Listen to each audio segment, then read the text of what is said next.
DSN, The Matrix Studios, located in the Bronx, New York. The longest running online independent broadcasting.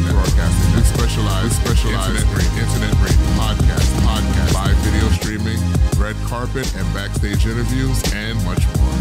We are also a full-service recording production studio with in-house producers and composers with talented engineers. Book your next recording session or start your new broadcasting career by calling 718-708-5890 or email us at info@thematrixstudios.com. And for more information, visit www.thematrixstudios.com. You freedom, but run for your life. Caribbean Buzz TV. Caribbean Buzz TV. You're locked on to Caribbean Buzz TV. That stage is going to be lit. Shout out to Caribbean Buzz TV. Check it out. And where are you guys represented? Jersey. You're watching Caribbean Buzz TV. Caribbean Buzz TV. All the action straight at you.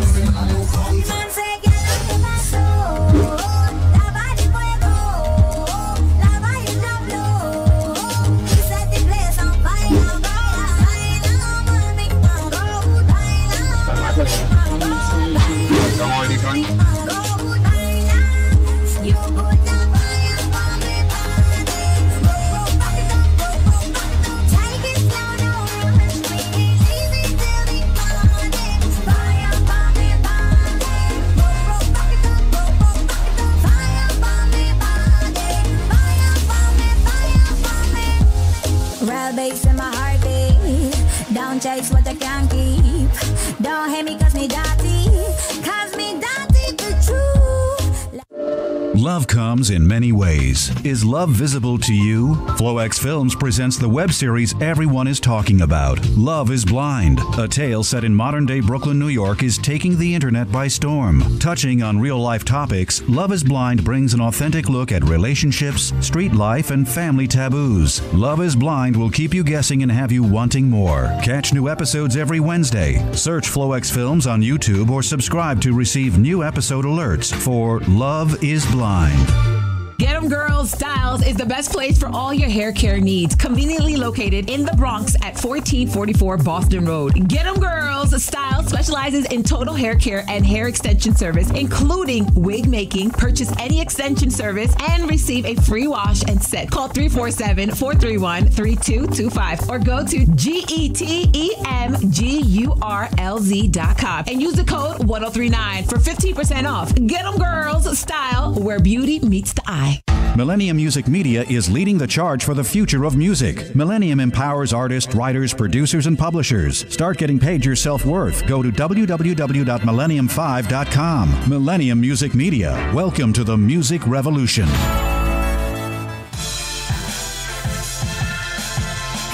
Fans, it's your girls Essence and Tanisha, and we are Real Ladies Real Talk. Yeah, we know you're trying to listen to your football game. Yeah, we know. But this is for Wednesday night from 6:30 to 8:30. You can watch us on Ustream Live, or you can go ahead and download our weekly podcast on iTunes and Stitcher. Get in line. At least it's not on Sunday.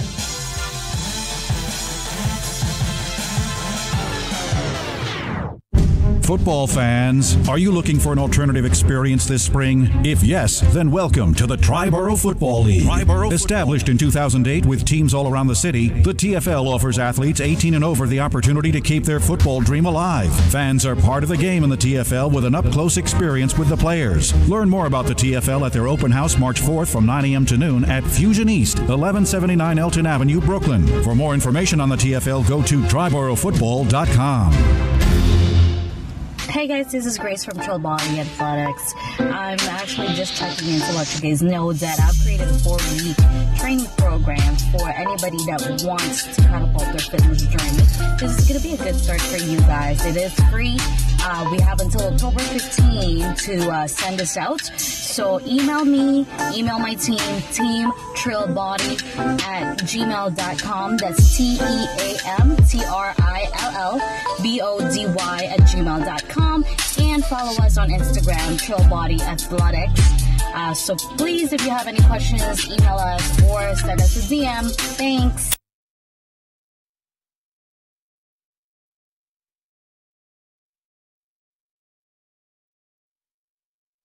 on iTunes and Stitcher.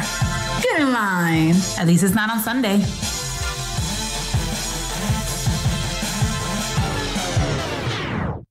Football fans, are you looking for an alternative experience this spring? If yes, then welcome to the Triborough Football League. Established in 2008 with teams all around the city, the TFL offers athletes 18 and over the opportunity to keep their football dream alive. Fans are part of the game in the TFL with an up-close experience with the players. Learn more about the TFL at their open house March 4th from 9 a.m. to noon at Fusion East, 1179 Elton Avenue, Brooklyn. For more information on the TFL, go to TriboroughFootball.com.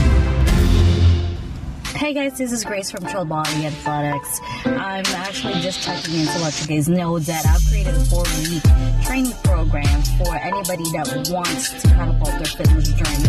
This is going to be a good start for you guys. It is free. We have until October 15 to send this out. So email me, email my team, teamtrillbody@gmail.com. That's teamtrillbody@gmail.com. And follow us on Instagram, Trill Body Athletics. So please, if you have any questions, email us or send us a DM. Thanks. Good morning. You know what that means. It's Saturday, so it's 950 Lounge, broadcasting from the Mott Haven section of the Bronx, the new regentified part they call Mott Haven of the Bronx. My name is Kevin KP. Prior to my immediate right is my partner that, if it wasn't for him, we wouldn't have all these techie stuff. Backstage, Ed, what's going on? Hey, what's Working going on, man? 30 minutes sleep? Basically. Rodeo and Just are off today. I got my man Nelson in the back. You'll be hearing him momentarily. Mm-hmm. What's going on, Ed? Not much, man. Just been going over a couple of things, following the news, looking at a couple of depressing things. Well, what's depressing you? You know what's funny you say that? Because I was looking at a report, and it was saying about 75% of the people today, I don't know how to get this, but are not smiling anymore. People are not happy. Like, people are waking up, going to work, and having these miserable thoughts about what's going on. And, you know, obviously, social media is at its height. Yeah. 1600 is dominated by a person who has revived Twitter like LeBron it's no tomorrow, revived the right? Lakers. So from a standpoint, people are just walking around depressed. But what is your problem? No, it's just that, you know, I'm just tired of seeing so much depressing news all the time. I prefer to start seeing, that's why I signed up to the site called Good News.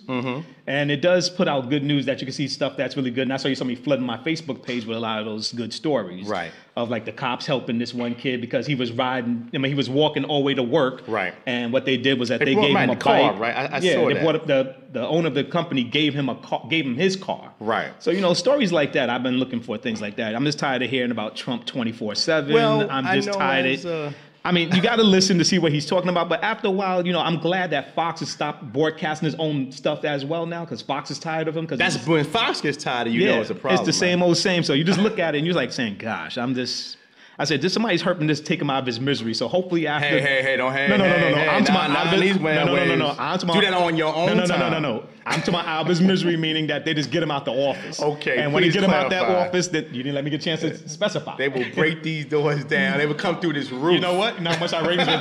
No, you know what? It'd be huge because our ratings would jump.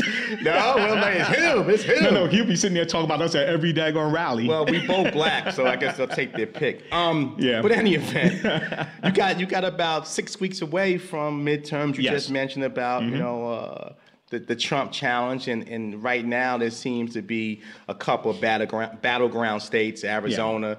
The Jeff Flake seat's open. Nevada. You got Texas. Yeah. No, I mean, right now I'm really enthusiastic about it right now because of the fact that you got a couple of good candidates that's like not really following the role of the regular Democrats itself. Right. So they're a little bit more upbeat. They're a little bit more looking at trying to make sure that everybody's a part of everything. It doesn't matter if you're a Republican, Democrat, or independent. Yeah. So they basically look like they're putting out a lot of good casts. Like the one I've been looking at is really the guy from Texas. He's been Berto. Berto. Yeah, he's been pretty good right now. Also, the guy from down in Florida has been good, and the lady in Georgia, I'm really kind of hoping that they get that straightened out there, because with her, that's kind of sad how they are suppressing the vote down there on her herself. So hopefully they'll get that straightened out. Well, again, I mean, and I know, like, you know, obviously I'm a little bit more to the middle. I'm not necessarily a complete liberal, but I'm certainly not a conservative either. But, you know, just go out and vote. It's funny here in New York, right? You know, I never changed my address when I moved a couple years ago. So I had to change my address because I'm not going across town to vote. So I go through this journey, right? So I said, all right, you know what, just make a phone call, you know, go on the internet, find a number. I call a number, it's just nothing but, you know, recorded messages. You can't get anybody. So, you know, my schedule's a little bit more flexible than a lot of other people. So I said, you know, I'm just going to go to the office. So I go to the office. Nobody's at the desk. Wow. Then some lady comes in, like I was disturbing her day. And I'm like, well, this is the problem we're having. If this is a New York City, right? Yeah. And okay, I'm Bronx County. This is New York City. If this is happening in New York City, imagine the rural areas. Yeah. If we can go on our phones and vote for who we want to get eliminated from Survivor, or you know, who's the next Love and Hip Hop candidate, why can't voting be simpler? It could. Why do we have to wait, especially here in New York? I know we play all over, and we'll talk about our new markets. No, New York itself, it should be simple. But why do we have to wait? If I can go to my phone and order a cheese sandwich on Uber, why can't I vote on this technology path that we got? Why are we still voting like it's 1955? Well, reason why it's kind of hard at this present time to vote on this technology path due to the Russians and everybody else hacking our stuff right now. So with all that right now, until we get that part down pat, I ain't messing with them either. until we get that down pat, it's going to be kind of hard going that route. That's why at this time they still want to do it. Like right now, we got the best voting thing as it is right now, situation as in, yes, it's on a paper ballot, but it gets scanned in. So you can get it electronically counted, but just in case if anything happens, you got the paper still. Right. And that's what they want to keep it going right now, because nobody's going to have those big old clunky big boots where you sit there and pull the lever and all that no more. Don't they still use the boots? No, that's it. In other places, but they are putting up the funds to get rid of those as well. They can at least do early voting here. No, they got early voting. Not in New York. Yeah, they got certain places. I thought they had early voting. No, not in this state. So other states, yeah. Oh no, you're right, because what's his name is talking about he's planning to put it in next year. So we'll see what happens, man. You know, but it's gonna actually come about, because right now with all the new youth that's coming out and everything else, I still say they should do like how we have it like how they have it right now over in Australia. As soon as you get to be 18, you're automatically registered to be voted.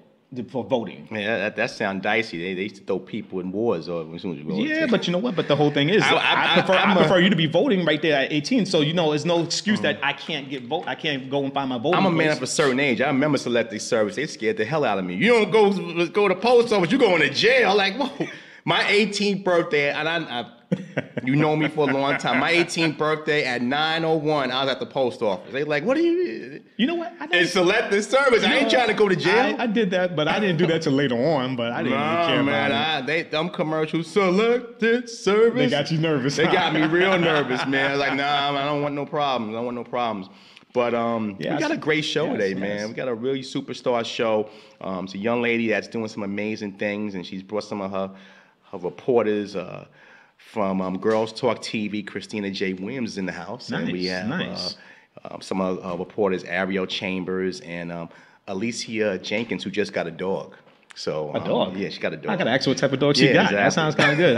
I'm a dog person, so I like to know. I was trolling. Once I knew who was coming, I started trolling people. So I was on her Instagram. No, I won't call it stalking. I ain't trying to get They're looking at you like saying, trolling? That's what they call it nowadays? I'm just a reporter. I'm just a journalist here. I was on her page, and she had a nice dog, a nice little dog house, and the boyfriend was hugging the dog. He started crying. It was cute. It was real cute. Yeah, so I'm not gonna say anything about the crying part, but okay. Well, I don't know. I don't mean that. I don't need to know the brother who was crying. But in any event, again, I want to thank. We got a new listening base. Yes. Vapors TV Europe, Smashcast, FC2 in Japan, Konnichiwa. For those who are watching in Japan, you've been watching too much Dave Chappelle. Well, listen, it's the only word I know. It's like Je m'appelle in French. I thank you for tuning into Non-Free Lounge. I guess it was at nighttime, and it's like 12 hours. Over there, 12 hours difference. So thank you for joining us on Saturday night before y'all go, hit the sake, whatever you're doing. We appreciate it. But sit back, relax, and enjoy. You could have done anything you wanted to start your day, but you decided to start with us. Non-Free Lounge, come on back.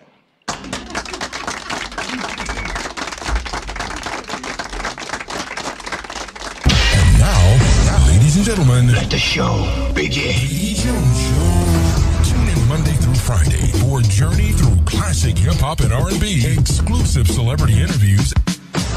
Today we have a special guest. She is one of the great female vocalists, the iconic, legendary Stephanie Mills will be joining the show today. For all your celebrity news and gossip, ask Diamond about the E. Make sure y'all tune in. WWRN Urban Classics. It's the E. Jones Show. The E. Jones Show, featuring the First Lady Sharonda, Cody, and Mills. Start your midday with a dose of E. Jones, Sharonda, Cody, and Mills. Waking your assets up. Monday to Friday, 10 a.m. to 1 p.m. Eastern Standard Time. Want your child to receive Christian values along with a first-class education? Then the Flushing Christian School is your place, serving grades K through 8. The Flushing Christian School has been providing quality Christian education since 1950, delivering a passion for serving Christ to students for their benefit and for the glory of God. For more information, go to FlushingChristianschool.com or call 718-445-3533. The Flushing Christian School, 41-54 Murray Street, Flushing, New York, 718-445-3533.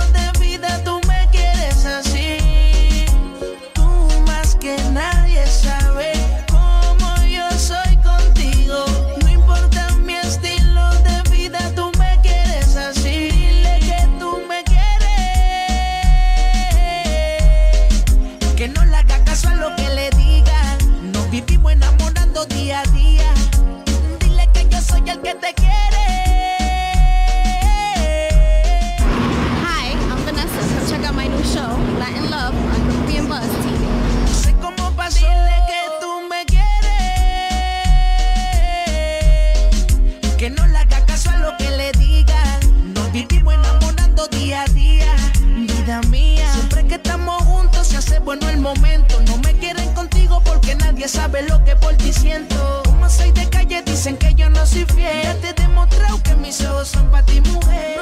Millennium Music Media is leading the charge for the future of music. Millennium empowers artists, writers, producers, and publishers. Start getting paid your self-worth. To learn more, go to www.millennium5.com. Millennium Music Media. Welcome to the music revolution. Dealing with a cheating spouse? Employee theft? Need proof? Lie detector test available. Maximum Protection has over 25 years surveillance experience in the tri-state area. Call today, 914-966-3100. Maximum Protection. We protect the innocent.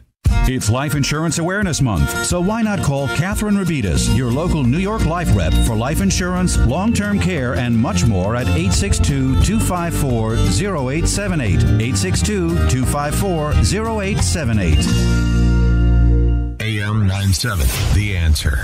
This NFL game brought to you locally in part by Catherine Rabitas, your local New York Life rep. Call 862-254-0878. 862-254-0878. AM 97, The Answer.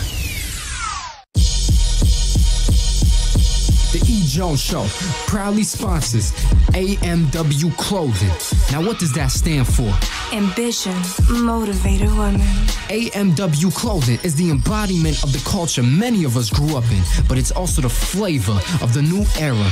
Style beyond judgment. Style that represents appreciation, drive, and hustle. Now, what brand you know can put those three words in the same sentence? Even celebrities such as Iman Shumpert, DJ Diamond Cuts, and many more are repping that AMW lifestyle. So tell me, what are you waiting for? Represent the brand today. Go on Instagram, follow and contact the girl Snow. Her username is @SnowDaddy__. That's SNOWDADDY__.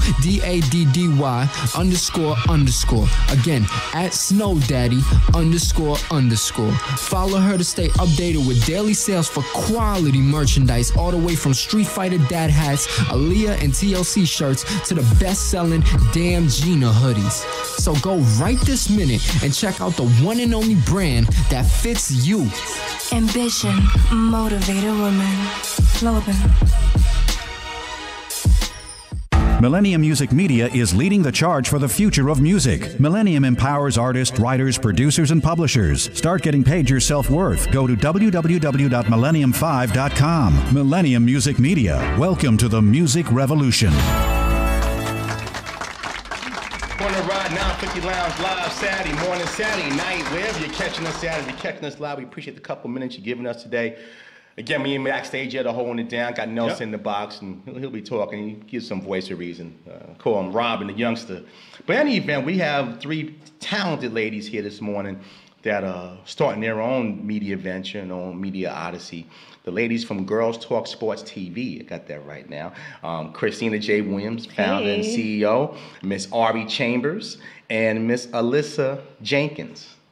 I said it right? I'm making sure. You mention my name one more time. Good morning, ladies. Welcome to the show. Good morning. Thank you so much for having us. It's a real pleasure. I mean, Christina, again, like I said, it's almost like probably was just yesterday you started this thing. Because when I first, it's funny because I won't mention your last company, but I have reached out to them about some media stuff, and they said, hit Christina.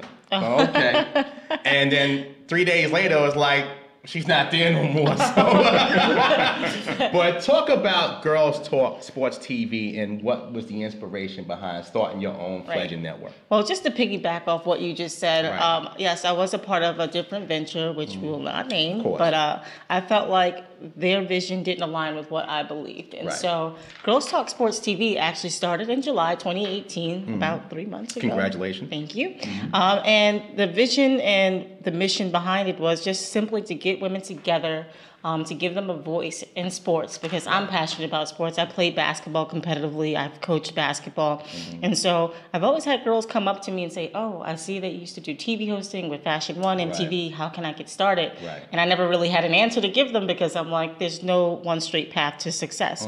So with Girls Talk Sports TV, I wanted to create a platform for women to come together, have a voice in sports, and to empower the younger generation of girls who are playing sports, who may one day want to become a sports broadcaster. I think that representation is very important, and so we have a diverse group of women here reporting for us, and it's taken off, and I'm very overwhelmed, but I'm grateful. Well, again, I commend you for it, and that's one of the reasons why I really wanted you to come on the show, because in the time of age where we're living in now, I mean, it's, we've had issues in the past, but the issues are so upfront in our face every day. The Me Too movement, the Harvey Weinstein, Bill Cosby, Judge Kavanaugh. I mean, just the things that, can't believe I said that, those words. But just the world we live in that I think, and I don't knock the Cardis of the world and things of that nature. No, of course not. But it's important to have women that are professional, that are doing their thing, that are showing us other ways to success and stardom than just their physical attributes. I agree with that 100%. And, no doubt. And since we started in July, we've had women like Ari and Alyssa who, they all bring something different to the table. And Ari, she covers the WNBA. She's a former New York Knicks cheerleader. She can tell you guys a little bit about that later. And Alyssa and I actually met at New York Fashion Week. Wow. I used to be a fashion reporter, like I said, for like about 4 years. And then Alyssa, we met at Fashion Week. I don't remember what show. I think maybe Katie Gallagher. I'm not sure. Oh my God. That was actually my first ever interview as a TV host, Katie Gallagher. Okay. Oh my God. That was so long ago. But so we met there, and then when Alyssa found out I was starting Girls Talk Sports TV, she was like, well, I swim. And there's such a stereotype about women of color or just people of color in general, and water and swimming. So I was like, oh, okay. No, representation matters. Really you know what I mean? That's true. Alyssa will teach you how to swim. So having Alyssa on this team is equally important. She brings her Alyssa quick swim tips of the day, and just many different things that will break that stereotype. And just having each girl here, we bring something different to the table. No doubt. Yeah, I'm grateful for all of you ladies. Thanks. Very grateful for you. Well, let me go to Ari. Hello. You hit one of those mics there. You said you obviously used to report for the WNBA. She still does. Still does. Our mission is to push the W. I don't want Kim Hampton coming after me. That's the auntie. Yeah. But Obviously, something just came out this week that I think affected and angered a lot of women. I heard about the G League. You know, nothing wrong with getting younger players to avoid scandal in the college ranks. We don't want to go to class, but the $125,000 salary that now women are saying, wait a minute, accomplished women in the WNBA don't make that. Your thoughts? Well, first of all, let me just shine light on the fact that LeVar Ball had this idea first. So it's just like everybody looked at him crazy, but he was just a black man trying to take care of his family. So shouts to LeVar for your well, I've actually met in Los Angeles. Shout out to LeVar I got Ball. respect for LeVar. I think, you know, I mean, I think every innovator is a little bit crazy. Yeah, so there's that. But as far as the women, the max salary is around $117,000. So you have to realize that the 2018 MVP, FIBA World Cup winner and Olympic gold medalist is making $110,000. Yeah. It's completely unfair to the women. They've been fighting for it, and the argument was W doesn't bring enough revenue. But it's like the G League. Come on, like they just start, you know. They do not sell out fast in the NBA G League. G League looks like. I mean, no shade. The Liberty started playing where the Westchester Knicks played this past season, and there's no way they could bring in that much revenue. So I'm concerned about the women feeling like they're so underappreciated. Mind you, it's the most competitive women's basketball league in the world. Right. So to be making $40,000 in your first year. Right. Compared to an 18-year-old who's never had professional experience is a bit absurd. Yeah. And you're on that rookie contract for 3 to 4 years. It's almost like why would women play the WNBA? Yeah, I mean, you have a Liz Cambage who's Australian, and she's looking like, why would I even come to America? Because a lot of people play in the summertime because it not only does it make you more money overseas, but you get to have your family watch you. You know, that makes sense to be in the States for that. However, if you're an Australian playing here, or if you're, you know, not American, having to play in this competitive league that wears and tears on your body. Yeah. And you don't get respect like the rest of the world. Like I went to Russia last year. They love them over there. They love them. They adore them. China, the fandom is crazy. You ain't have to deal with no fake news. Yeah, like no. Hey, now, I had that 3-year Russian visa, so I might be going back. But no, they treat them like royalty. So what is the incentive for these ladies to play and beat up their bodies like this? And it's just frustrating. But the CBA is gonna they have the option to opt out on November 1st, so it should be an interesting time for the W in general. Right. So I'm actually fearful because I'm not sure that if they were to strike, I don't know if they would have the leverage. I don't think we could. I don't know, and I don't want to speak on behalf of that. So, but you know what? I look at it like this. I think that it comes within multiple women if they get together, because it's across the board for all sports. Absolutely. Because it's just not only basketball, it's baseball, it's the women's football, everything. So whatever women's sports there is, they get so much underpaid. It's like you might as well work for McDonald's than play the sport. Well, I mean, as a cheerleader, I made more than some players, and so that's kind of like troubling to me. But you have to realize, in 22 years of existence, we're way farther than the NBA was in their 22 years. But it's more of a matter of misogyny and like men just really telling them to go back to the kitchen. Because I just think personally that if y'all get together, if all the sports get together, then y'all can probably be heard and then say you're not going to get this, and then have some of the men come on board as well to help support you. Because I know some of the NBA men actually fought for them as well. Yeah, absolutely. Let me go to Alyssa. You've been sitting there very patiently. I know you said with new family member catching up with some sleep. But talk about how you come about. I know you guys met at a fashion event. But what do you see with Girls Talk Sports TV and where it's going in its very infancy stage? Well, I just think that it's such a great platform that Christina created. It was needed. I'm like, wow, I can't believe I looked around. I'm like, there's not really anything like this out there. And she's just such an innovator. I think she's great. But anyways. Checks in the mail, right? In regards to me and why I reached out to her is because I'm a swimmer. I'm an African-American swimmer. And I grew up both in New York and in New Mexico, where when we see black people in the grocery store in New Mexico in Santa Fe. Santa Fe, we'll be like, my mom would be like, oh my God. Hey, how are you? So the fact that I was on the swim team there, I was like the only black person on the swim team. except there was another one on another team in the same town. So yeah, growing up, there was no representation. Yeah. But when I came to New York, and I've coached in the Hamptons and in Manhattan, and when I was coaching in Manhattan, I saw the Brooklyn Otters. I'm repping another team right now. But they had so many African-American swimmers. I was coaching my own team and cheering for them at a meet. And then I was cheering for them too. And my other coaches were like, excuse me. We pay you. Yeah, I was like, oh, yeah. Sorry. But yeah. That's just part of culture living. That's how you say, wow, coming from New Mexico. And I get that because I spent a couple of nights in La Cruces, and it wasn't a picnic. Oh, no. Santa Fe is way better. Yeah, I'm sure.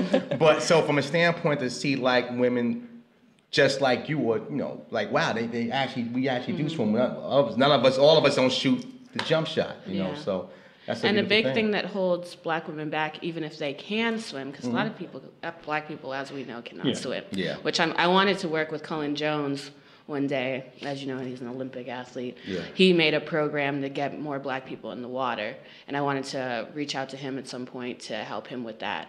But yeah, so I don't know.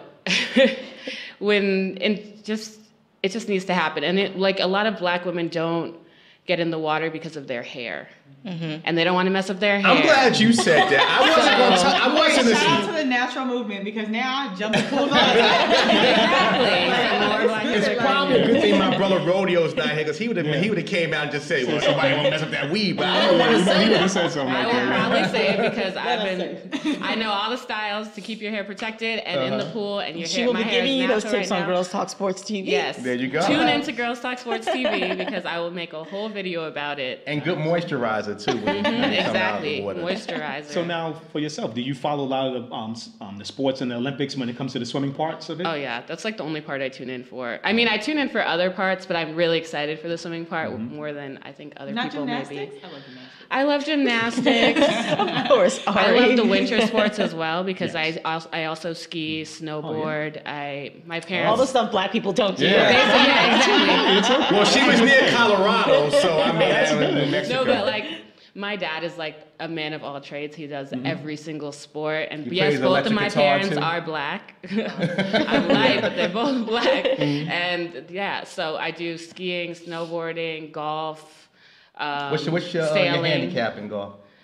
Oh, I don't even know. I was on golf team in high school, and there was a little bit of a gender bias there. The coach, he was really just trying to coach the men. But I had to go get pointers from my dad. Wow. Yeah. Your dad didn't go beat him up?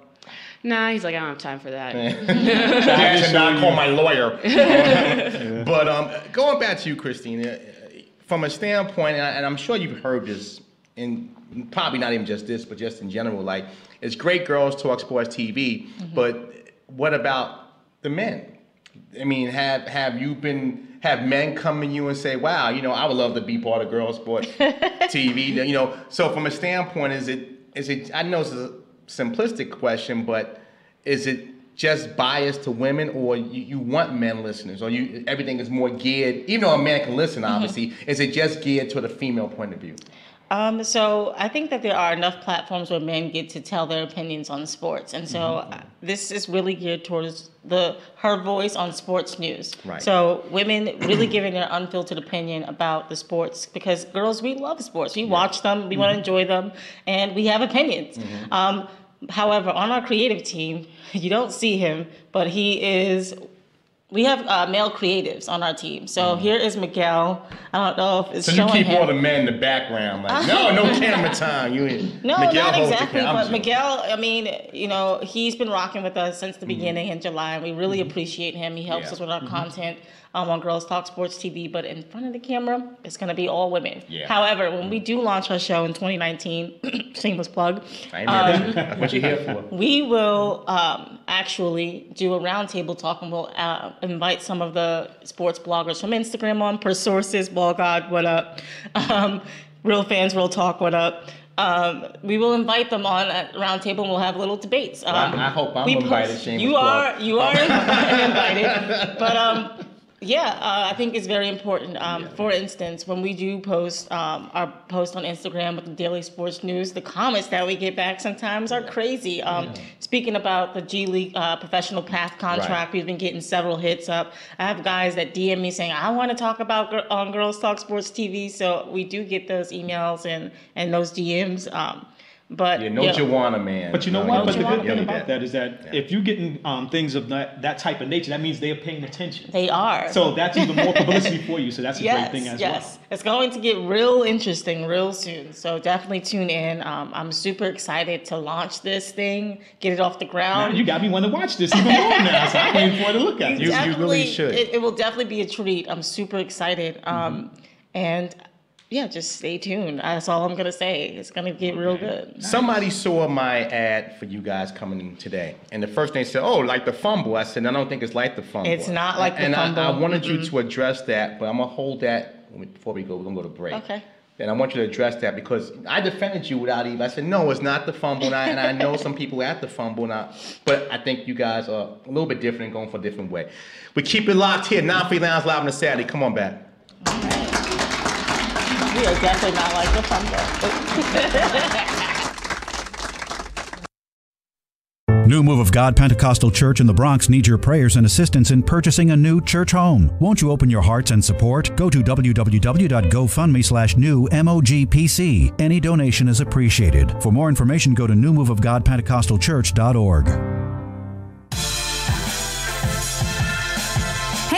Fans, it's your girls Essence and Tanisha, and we are Real Ladies, Real Talk. Yeah, we know you're trying to listen to your football game. Yeah, we know. But this is for Wednesday night from 6:30 to 8:30. You can watch us on Ustream Live, or you can go ahead and download our weekly podcast on iTunes and Stitcher. Get in line. At least it's not on Sunday.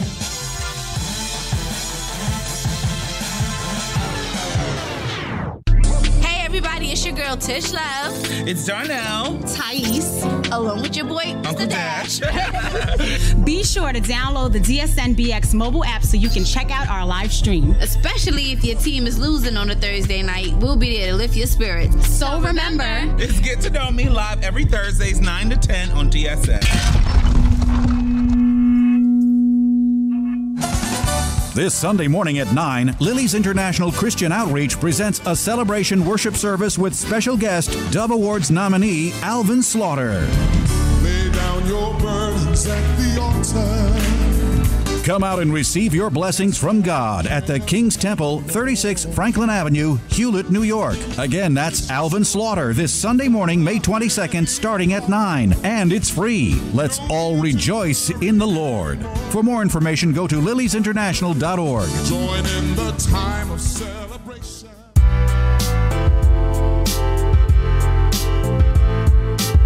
To whom it may concern, give yourself permission to engage in the lost art of conversation.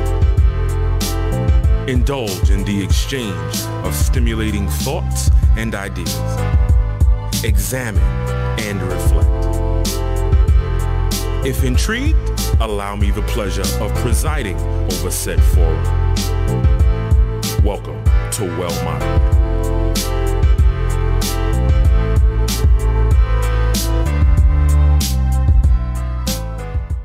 Football fans, are you looking for an alternative experience this spring? If yes, then welcome to the Triborough Football League. Established in 2008 with teams all around the city, the TFL offers athletes 18 and over the opportunity to keep their football dream alive. Fans are part of the game in the TFL with an up-close experience with the players. Learn more about the TFL at their open house March 4th from 9 a.m. to noon at Fusion East, 1179 Elton Avenue, Brooklyn. For more information on the TFL, go to TriboroughFootball.com. Is something missing from your child's school experience? Are they receiving biblical values along with academic excellence? Like to find such a school? Then welcome to Flushing Christian School, serving grades K through 8. The Flushing Christian School has been providing quality Christian education since 1950, delivering a passion for serving Christ to students for their benefit and for the glory of God. Why not start your child's education off right in 2016? For more information on Flushing Christian School, go to their website at www.fccschool.org. www.flushingchristianschool.com or call 718-445-3533. Again, that's www.flushingchristianschool.com or call 718-445-3533. The Flushing Christian School, 41-54 Murray Street, Flushing, New York. 718-445-3533 or www.flushingchristianschool.com. Millennium Music Media is leading the charge for the future of music. Millennium empowers artists, writers, producers, and publishers. Start getting paid your self-worth. To learn more, go to www.millennium5.com. Millennium Music Media. Welcome to the music revolution.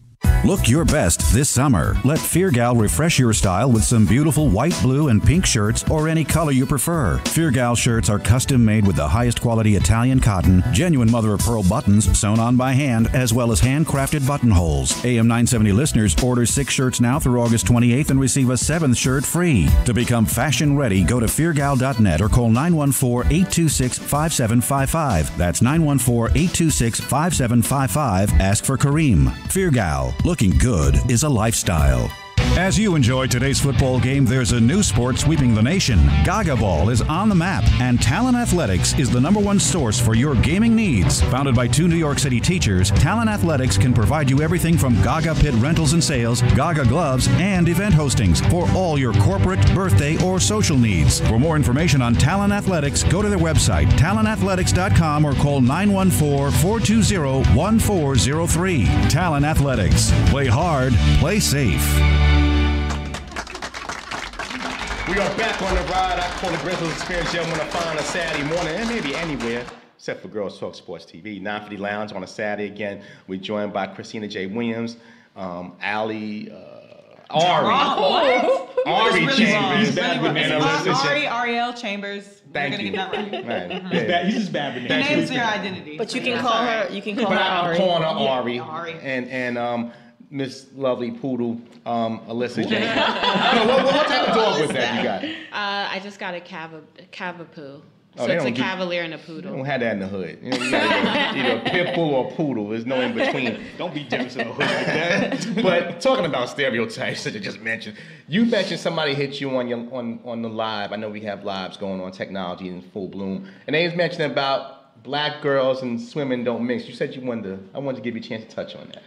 Yeah, I just hate when people like continue these stereotypes when we're trying to break them. It's like, let us get in the pool, rock it. Like every sport that we do, we rock. Like, come on. It's as soon as Cullen Jones hopped in that pool, he was on the team, he was like instantly just killing it. Simone Manuel, you guys know her. Absolutely. Like, come on. So I don't know. And especially when you go back in history where they would throw acid in the pool when we would get in the water, because it was like, it's like we've come so far, and I'm like, we should just keep going further. We can't keep perpetuating these stereotypes. We got to move past them, get in the water, take a class.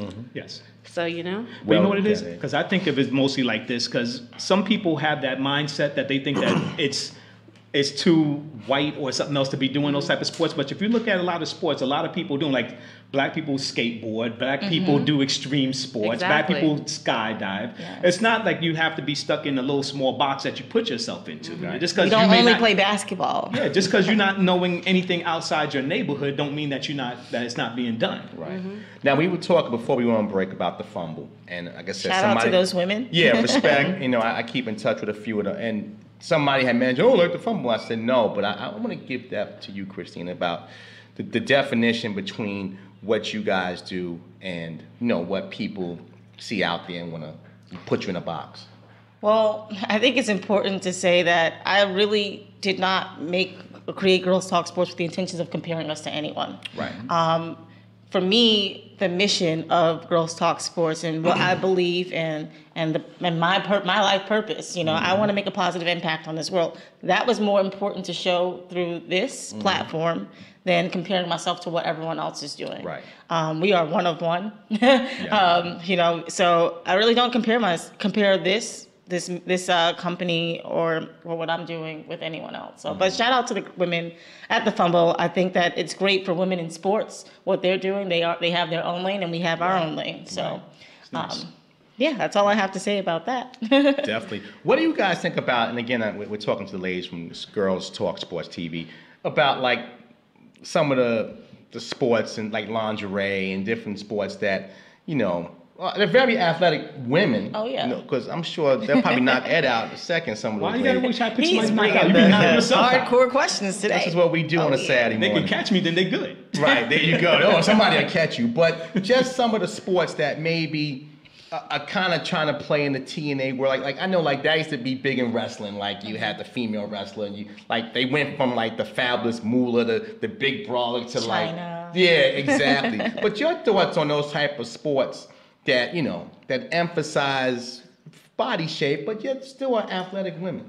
I think that women should have the choice to play however they want to play. Okay. If it's in lingerie, so be it. Right. I don't mind a woman putting on a bra set and going to play football if she's kicking ass. Mhm. I don't mind that. Yeah. And honestly, a lot of it's not even for male consumption. I mean, the fact that we sexualize it. I mean, granted, that's like the premise of it. But if that's what they want to do, I'm all for it. Right. And if they want to put So you're not hiding your sexuality, but hey, you're gonna respect a woman what I should do, be able right? to embrace her sexuality. A woman should be able to be like, I'm sexy. Like, as far as professional cheerleading, I mean, granted, I see where it's going. It's going to more co-ed. We're wearing sweats and stuff like that. Mhm. But like, I like wearing my little shorts. I like my crop top. Right. And I'm not going to be ashamed of that. Mhm. And I'm not doing it for you. I'm doing it for me. I love Right. to prance around and Right. have my makeup done. I mean, I know you can't tell because I'm barefaced, y'all. No, but you're like, beautiful. no, Just I love like when I this. wear So these beautiful. extra, So beautiful. the lashes, the bundles Yes. down to Right. my knees. But that's for me. Right. That's not for y'all. Like, Right. you know, Right. it It's could right. be for your entertainment, Mhm. but as far as those leagues, I don't mind. Do your thing, girl. Right. See, I think like as men, and speaking for not for everybody, speaking for myself. Yes, thank you. But I think a lot of men get caught up in that. And again, you mentioned it's not for us. You do things to make you happy. Again, like I said, we are people on this planet, but we both have certain characteristics that. Yeah, I mean, affect- we're aware that, Right. that it's sexualized. We're Right. aware of that. Mhm. And if you want to embrace that, so be it. If you want to stay away from it, so be it. Yeah. Mhm. A lot, like, I love playing volleyball. I like short shorts, period. Right. I'm not potting around, but like, I like short shorts. You know what I mean? Like, it is what it is. But I think what it is, basically, when you look at a lot of that stuff like that lingerie football, the whole thing is that it's just the fact that it's something to bring somebody to watch. But then Right. once you get to see it and you see how the athleticism of the women and everything else, how they running, how they hitting, how they playing, then you really take it to a different thing. So, wow, that girl can hit. That girl is this. So it's a way of just bringing them in there. But once some of the guys, once they see how well the women play, then they start to follow it a little bit more. Okay, so those men that claim that they just like sports, we have to ask, or you guys have to ask yourselves, why is that necessary True. to even show up in the arena? And that's why I think the W struggles a lot because We're not sexualizing them. yeah, you're not sexualizing. They're true, pure athletes that know how to play basketball. Mhm. So it's troublesome to me that everybody's like, well, they're not sexy enough. I'm like, they're not here for you. They're not here for you, right. They're not here for male consumption. They're here to play their sport. We don't.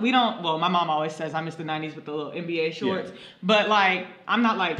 That Y'all was about the to go 80s. play football in these Speedos, y'all. No, Yeah. like that sounds crazy. You Yeah. sound crazy. Just to get me to go to that game, I have an appreciation for sports. Yeah. And men, it's just confusing because you guys claim to be the ones who are like pioneering for sports and like we know the game. So why don't y'all just watch the game? But you know what? critics as well. Watch the But game. see, I think it's more of the people on the sports end that's marketing it. Mhm. Because if they don't market that way, then there's a way how you catching something of being sex appeal. Mhm. But personally, if you really just sit there and say, okay, if they stop marketing that way, then probably the ideas and everything else start getting away from the sexuality of looking at it that way. But you have to get in the gym, the arena, the field. Yeah, that's what I'm saying. Yeah. See, and that's the Yeah. reason why it's like hand in hand in that way. But personally, I understand where you're coming from. Everything else, it shouldn't be that way. Because I mean, I watch the gymnastics, I watch the volleyball, I watch all the winter sports and everything else like that with a lot of women playing in it. Mhm. It doesn't matter because that's just the way it feels. It's more easy to be flexible and move about when you have those type of outfits on. Yeah. It's just as men, and I'm gonna go to Nelson in a minute. He's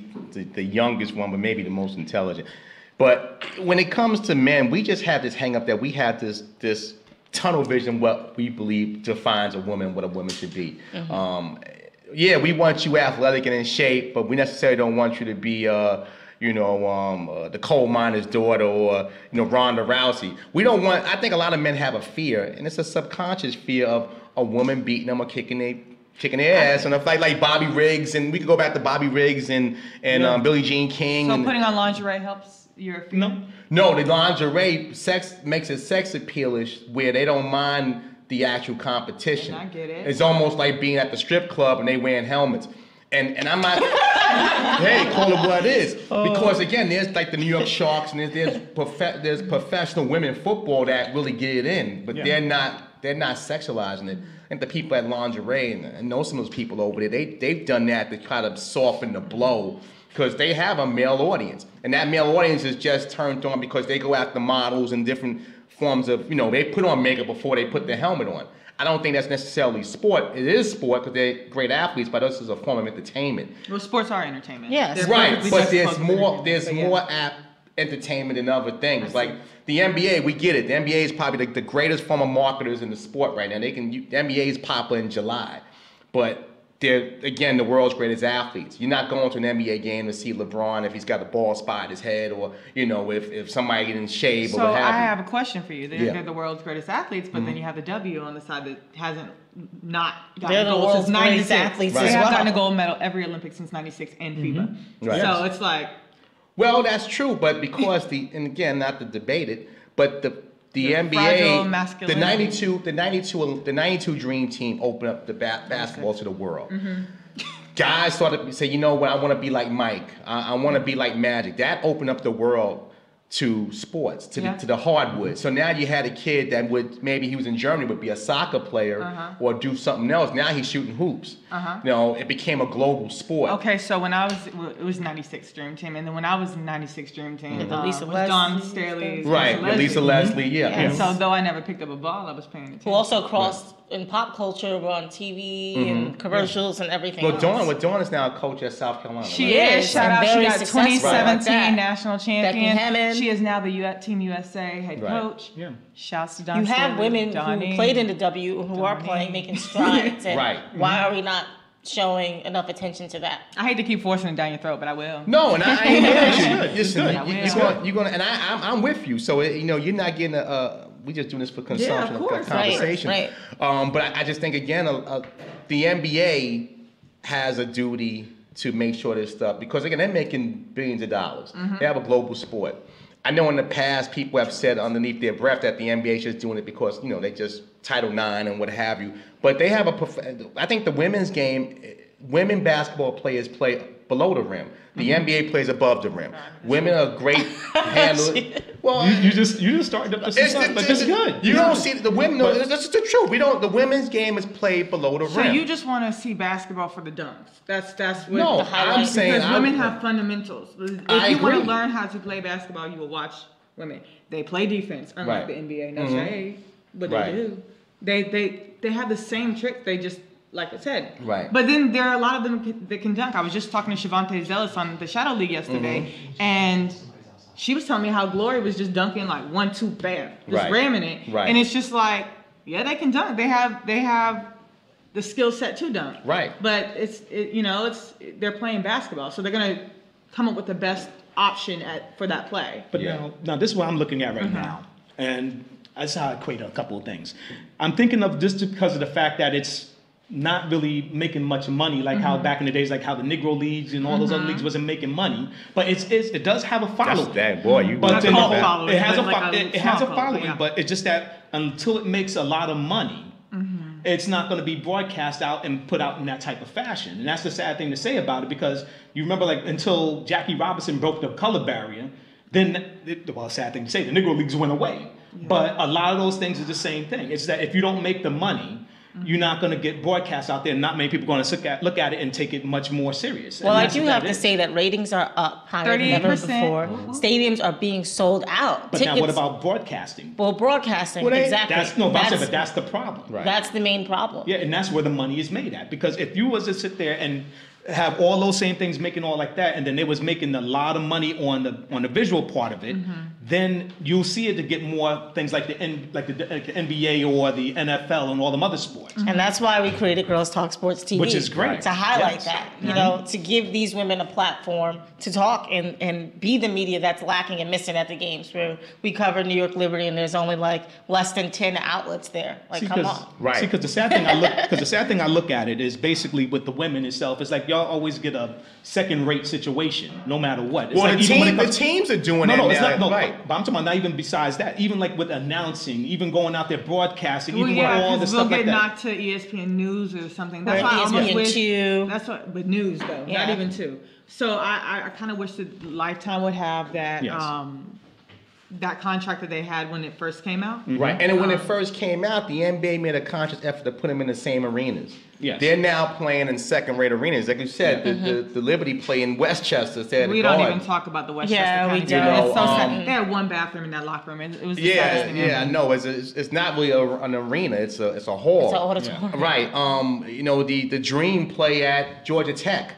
So I mean, the NBA in their own quiet way, the Lakers. I don't think the Sparks play at the Staples anymore. They do. They do play at the Staples. Okay. They are a huge franchise. But I'm just saying, the NBA has got to be the ones that keep the momentum going, because again, it came out when they first came out years ago with Lobo and Teaspoon, that group. They were in NBA arenas. That's that Liberty, but yeah, well, big shout to Kim Hampton, friend. She's been on the show, and I support. I like a WNBA game in the middle of summer. I go out. I think it's an affordable entertainment. You can go out there and not break your pocket. $13 for lower bowl at MSG event. So imagine. So, but I just think again, there's people are talking about it, but yet I know reporters that will remain nameless that won't discuss it on their shows. They refuse. Like they had a great finals, you know, this year, and there's people who go around and say I won't talk about it. So I agree with you. I'm just giving a certain volley point that there's something lacking, and I think this is why it's important to have a network like you guys, because the things you've done in a couple of months. You just getting started, so you know it's a great thing. Now going back to our swimmer, because I don't want to forget her. When it comes, when it comes to the swimming aspect, now there's no I mean, I think it's a professional swim tour. Maybe not here, but it's more for the Olympics, like qualification. So a swimmer pretty much is going for the gold medal, and their thought is just maybe getting that, maybe being on a Wheaties box or something like that, some advertising, and then just go out and find work on Wall Street. Yeah, I mean that's the sad thing about it. I mean, the Olympics is the really like the pinnacle. The pinnacle. Yeah, see, and that's the sad thing, because like if you look at all the sports that does play in the Olympics, all of those don't really get that much broadcasting. And what they do is that they play all the time in their local areas and in a small market. You may find them on like ESPN like 3, the lower parts of it. ESPN 65. Yeah, but as in for all the stuff, I mean, they do have a lot of swim meets that if you go out there, you see they have the swim meets going on, they have the track meets, they have all those things, but they are trying to get on to the Olympics team. Well, when we come back, since you guys are sports reporters, we're going to talk a little sports. The NBA just started. Game 7 this evening in baseball, and you know, college football. Y'all under that? I see you got somebody at San Diego State. I went to a Power 5 conference, so like, I'm all about the ACC, baby. Like, all right, hold that ACC, baby. We're gonna take a quick break. Girls Talk Sports TV, Non-Free Lounge. Come on back.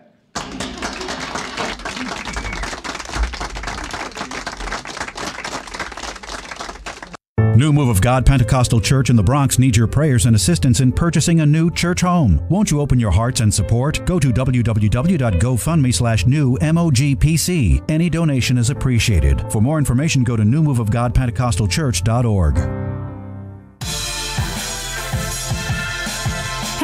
Fans, it's your girls Yasins and Tanisha, and we are Real Ladies, Real Talk. Yeah, we know you're trying to listen to your football game. Yeah, we know. But this is for Wednesday night from 6:30 to 8:30. You can watch us on Ustream Live, or you can go ahead and download our weekly podcast on iTunes and Stitcher. Get in line. At least it's not on Sunday.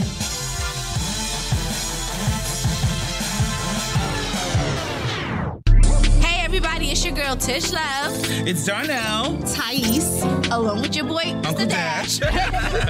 Be sure to download the DSNBX mobile app so you can check out our live stream. Especially if your team is losing on a Thursday night, we'll be there to lift your spirits. So remember, it's Get to Know Me live every Thursdays 9 to 10 on DSN. This Sunday morning at 9, Lily's International Christian Outreach presents a celebration worship service with special guest, Dove Awards nominee Alvin Slaughter. Lay down your burdens at the altar. Come out and receive your blessings from God at the King's Temple, 36 Franklin Avenue, Hewlett, New York. Again, that's Alvin Slaughter this Sunday morning, May 22nd, starting at 9. And it's free. Let's all rejoice in the Lord. For more information, go to liliesinternational.org. Join in the time of celebration.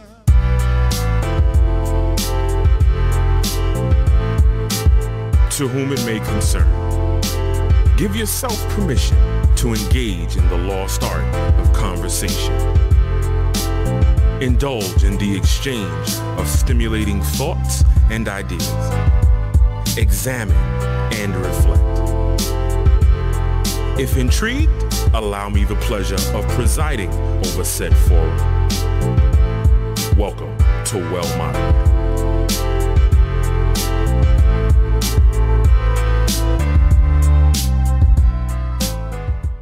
Football fans, are you looking for an alternative experience this spring? If yes, then welcome to the Triborough Football League. Established in 2008 with teams all around the city, the TFL offers athletes 18 and over the opportunity to keep their football dream alive. Fans are part of the game in the TFL with an up-close experience with the players. Learn more about the TFL at their open house March 4th from 9 a.m. to noon at Fusion East, 1179 Elton Avenue, Brooklyn. For more information on the TFL, go to TriboroughFootball.com. Is something missing from your child's school experience? Are they receiving biblical values along with academic excellence? Like to find such a school? Then welcome to Flushing Christian School, serving grades K through 8.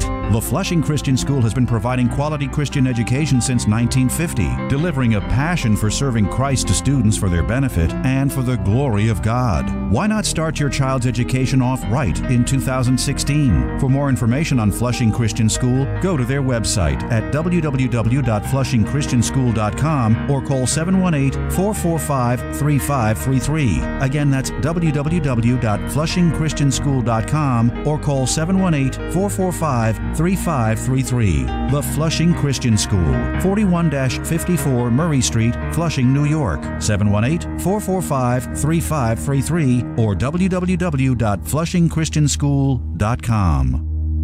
Millennium Music Media is leading the charge for the future of music. Millennium empowers artists, writers, producers, and publishers. Start getting paid your self-worth. To learn more, go to www.millennium5.com. Millennium Music Media. Welcome to the music revolution.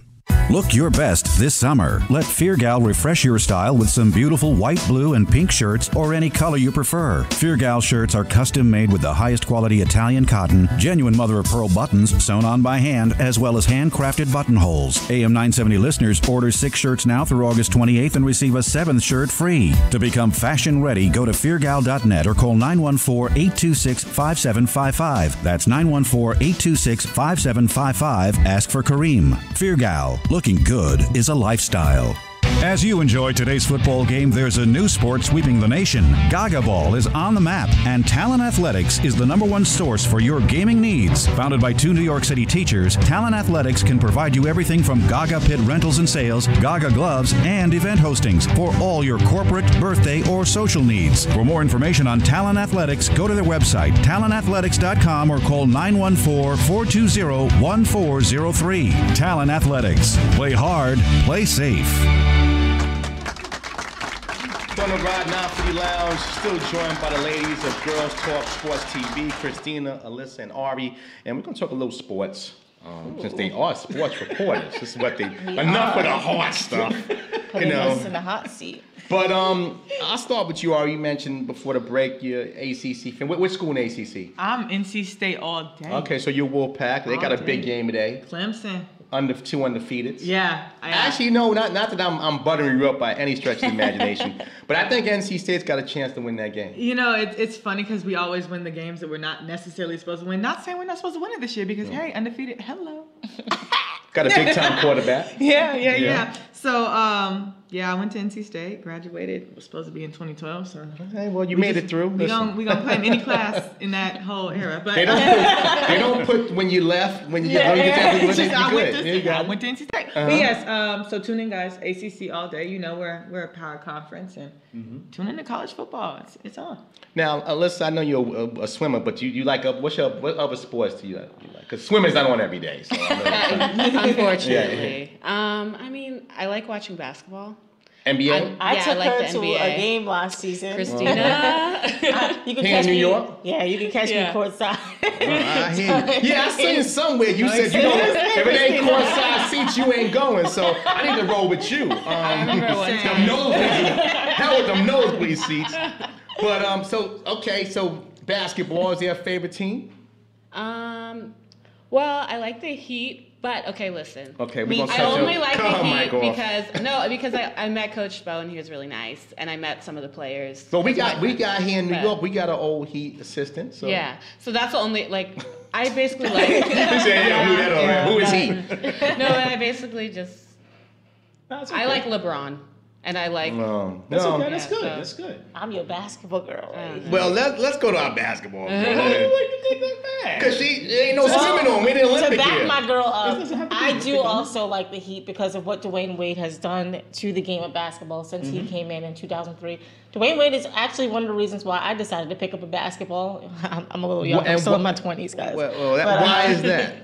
Why is that? Just like the whole Flash movement in 2003. I mean, me seeing that as a kid, I was just like, man, I want to do that. I want to play basketball. That wasn't necessarily a woman who well, no, I grew up watching Lisa Leslie as well, but like.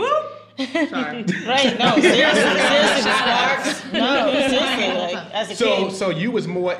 Because again, that draft was Wade, LeBron, and Melo. So I used to argue in the locker room with my teammates. I was a huge Flash Dwayne Wade fan, and just to see over my lifetime him come into the NBA, and now he's retiring after all of these years. It's hard to be thinking that long, right? It's time. But I appreciate him coming back. To Miami. He shouldn't have left. The organization did him dirty. Yes, I agree with that. Yeah, they didn't.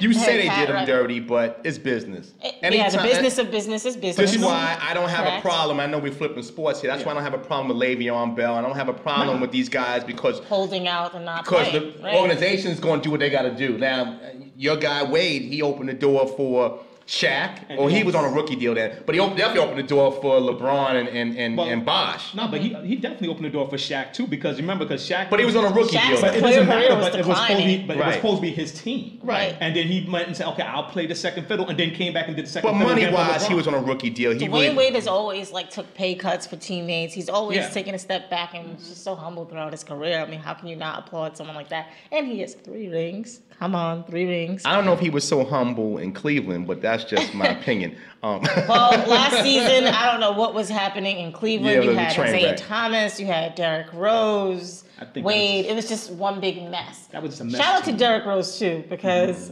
he's one of my favorite players as well growing up. I feel for Derrick Rose. I remember seeing Derrick Rose, and I know I'm showing my age. When Derrick Rose was with Memphis College, and they came to the Garden with some game. He was a freshman. He only played 1 year in Memphis. I'm like, wow, that kid's gonna be something. That's the first time I met World Wide West. Let's talk about the Timberwolves and Tom Thibodeau and that whole mess with Jimmy Butler and what's going on in Minnesota. Well, I think again. I just took over the interview. No, that's fine. You did. That's okay. And it's okay. You report. I know it's in your genes. But the Jimmy Butler thing reminds me a lot of, and again, I'm showing my age, Mashburn, Kidd, and Jimmy Jackson. Where, unfortunately, I know we're talking girls empowerment, but it always seems to be a woman involved when there's strife between 2 players. And that's what seems to be the issue here.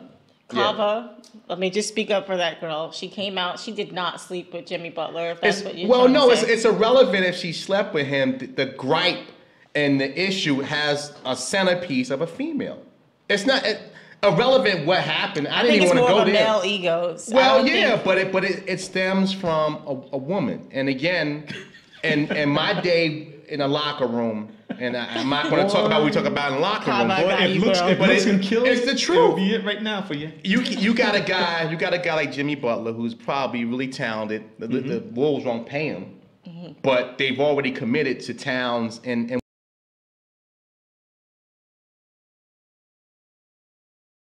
Wiggins. Overrated and has not produced the amount of work. I don't think Wiggins really loves basketball. I think he loves the lifestyle of basketball and what the basketball can do for him. He's a great talent, but doesn't have that dog in him.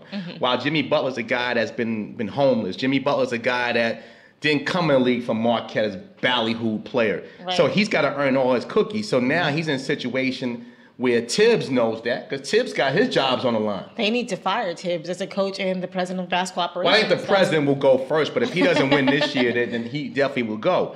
But you gotta, the centerpiece is Towns, and Towns just is not. He's not that dog. He's not Jimmy Butler. He's not. Right. And where we have people like Anthony Davis and DeMarcus Cousins he has to go up against, Towns can't compete with them. Right. You know what I mean? And he should be able to with a man of his stature and his build. So do you think as an athlete, and you're a former basketball player as well, so you get that. Former, yeah. Hey, listen, we're all former something. I'm former football player. I ain't running no more gridirons no more either. But do you feel that having talent, because we know there's a lot of, everybody in the NBA's got talent. Right. But is talent enough? No, absolutely not. Okay. You have to put in that hard work. What's that old saying? Hard work beats talent when talent doesn't work hard. So that's what Jimmy Butler is trying to say to Towns and Wiggins. Like, I'm putting my best foot forward every time. But is he doing it the right way? Because what he's doing is alienating his teammates. This is a team. He's not Floyd Mayweather. And Jimmy Butler is not LeBron James. Why? He's a good player. His approach is a little off. That's what I'm saying. Okay. But, I mean, just look at where you said, like you said, he was homeless and he comes from. But he's also won one playoff game, so what gives him the right to come at these guys? Well, the Timberwolves made the playoffs last season thanks to Jimmy Butler. The 8th seed when they were the 3 seed throughout the season. Right. So when I like Jimmy Butler. Listen, I'm a Knicks fan. I like to see Jimmy Butler in blue and orange. But you got to understand that he had the falling out in Chicago. Okay, now he's in Minnesota and he's having the same issues.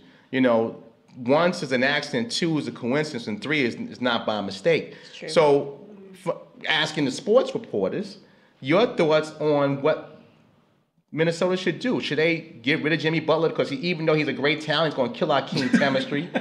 You got the team chemistry, guys. Come on, you got the owner. You got the owner coming out saying, "I got to get rid of him." The guy who writes the checks. It's a dumpster fire. But your thoughts? I think you have to get rid of the toxic energy in any case. But also, I mean, kudos to him for valuing himself as what he thinks that he can bring to a team. Told him you effing need me. So if you can get all the third and fourth string and do that, to me it's just like prove your worth, but as an organization, you have to push out what's messing up your chemistry. You just have to. You can't keep that cavity. But that's just like if you came into Christina's office and said, "You need me." Right, exactly. You need me. This is not Rucker Park. This is professional basketball. There's protocol. It's a lot of instances when you do get rid of that one thing that's plaguing you, it will help you rise. But I also think part of the plague is Tom Thibodeau as well, because the definition of insanity or whatever is doing the same thing over. It's proven time and time again. His offense and defensive strategies. Well, he's a war horse. He's a war horse. Not working. It's actually wearing and tearing. What he did with Zach LaVine, when Zach LaVine got injured that season and had him still playing on the court, you know what I mean? And then they ended up trading him right after that. But he wears and tears his players. His team lacks. He's a defensive coach, and his team clearly. I mean, other than Jimmy Butler, who is a great two-way player, you don't play defense. You know what I mean? So it's not working there. It's kind of funny because that sounds like the same thing. Not to be jumping into the like that, which is the same thing like within the Giants. Right. Where the Giants have Odell who's running around beating up on lampposts, running out at halftime, and stuff like that, punching walls. He's passionate.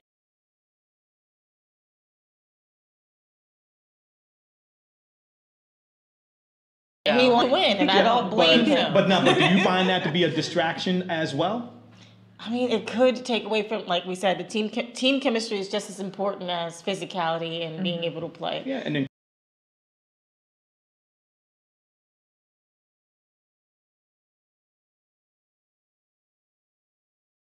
calling your quarterback out. You think Odell's a team player?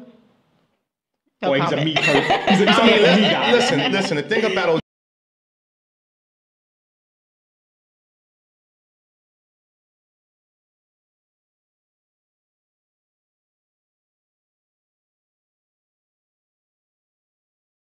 Odell, he's a phenomenon. Yes. Yeah. But if I'm an owner, and then they paid him his money because the NFL, as you guys mentioned, sports is entertainment. Yes, So it you is. got to get butts in seats. You know, he's washing the shampoo in shampoo commercials. But anytime you bring somebody into an interview, right? An interview mid-season, he's already got his money. He wasn't doing his talk before they signed to give him a long term. You bring a celebrity sit next to you, you rip your quarterback, you rip your team, and then you come back the night before a game and goes, I want to talk to the team. There's no coming back from that. Now we all know, we watch Eli, and you was probably happy because you're an Eagles fan. He's done. Listen, Father Time is undefeated. Yeah. But I played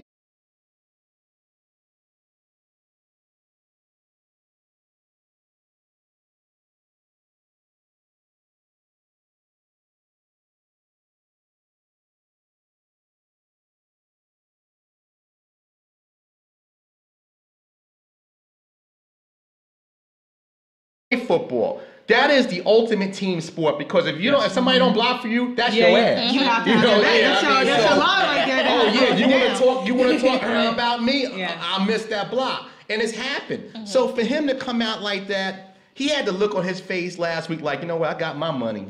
Right. You know, you can't trade me now. The best player on that team is Saquon. And the most professional player on that team. Well, he's a young, and that's why you saw Saquon staying away from him. Right. And they're trying to keep him away from him because he don't need to have that negativity and grow up into. But what's going to happen with the Giants? And I'm not a Giant fan. I'm a Jet fan. I'm going to tell you what. I have enough misery. I'm going to tell you what the Knicks, you want to know what they need to do? No, go ahead. Well, I can tell you what they need to do, even though I'm not a Giant fan. But they need to get rid of their quarterback. Number one. We know that. They need to trade. They're Odell. not trading. No, they need to. They can't trade Odell. No, you know what? They can't. You know what? I'm gonna tell you like this, and you take it from me. Never say they can't. Because what happened to my team when Chip Kelly came over and traded all my people for broken down ducks? They didn't sign none of y'all. And it didn't matter. They did sign some of them, and they traded them for broken down ducks. None of those Philadelphia Ducks are making over $100 million. Like I said, but right now he got paid his upfront money.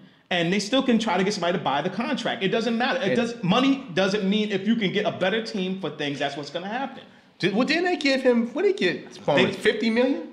He got 45. All right, yeah, 40. Wait a minute, you a homeowner, right? Yeah. You mean tell me I just gave somebody a $45 million check and I'm gonna let him walk? No, you're not going to. I'm saying that's why you say you're going to trade him and get certain things. What value can he give for? He's not going to win a third round pick. But you know what? He's a good value. I'm not going to say he isn't. He is a good value. The best receiver in the league when he's healthy. But his antics are bad. But the whole thing is, they can get a first rounder. They can get 2 second rounders. They can get a couple of rounders for it. Aubrey, you mentioned you're a Giant fan. No, I didn't. No, she didn't. She didn't. Oh, okay. The Giant Swimmers. North Carolina all day. The Giant Swimmers. Okay. So you're a Giant fan, Lisa. So yeah, softly. Okay. Well, give me your soft opinion on the outrage. The Odell. Odell. I I don't really want to. Well, I can say as a former athlete and as someone I did when I was in high school. I'm gonna bring up something. I'm a very passionate person when I'm on the court. And so there was one situation in high school where myself and my point guard, we were not getting along that day. We, just not seeing eye to eye. And she would not pass me the ball. And I was open, and she would not pass me the ball. So do you guys know what I did? At halftime, I packed up my stuff, and I left off the court, and I was like, peace, team, I'm out. Wow. Well, your coach was real nice. Wait. No, she wasn't. What's your nickname, Willie Beeman? And they lost the game. I was like, well, you don't want to pass me the ball? Cool. I'm out.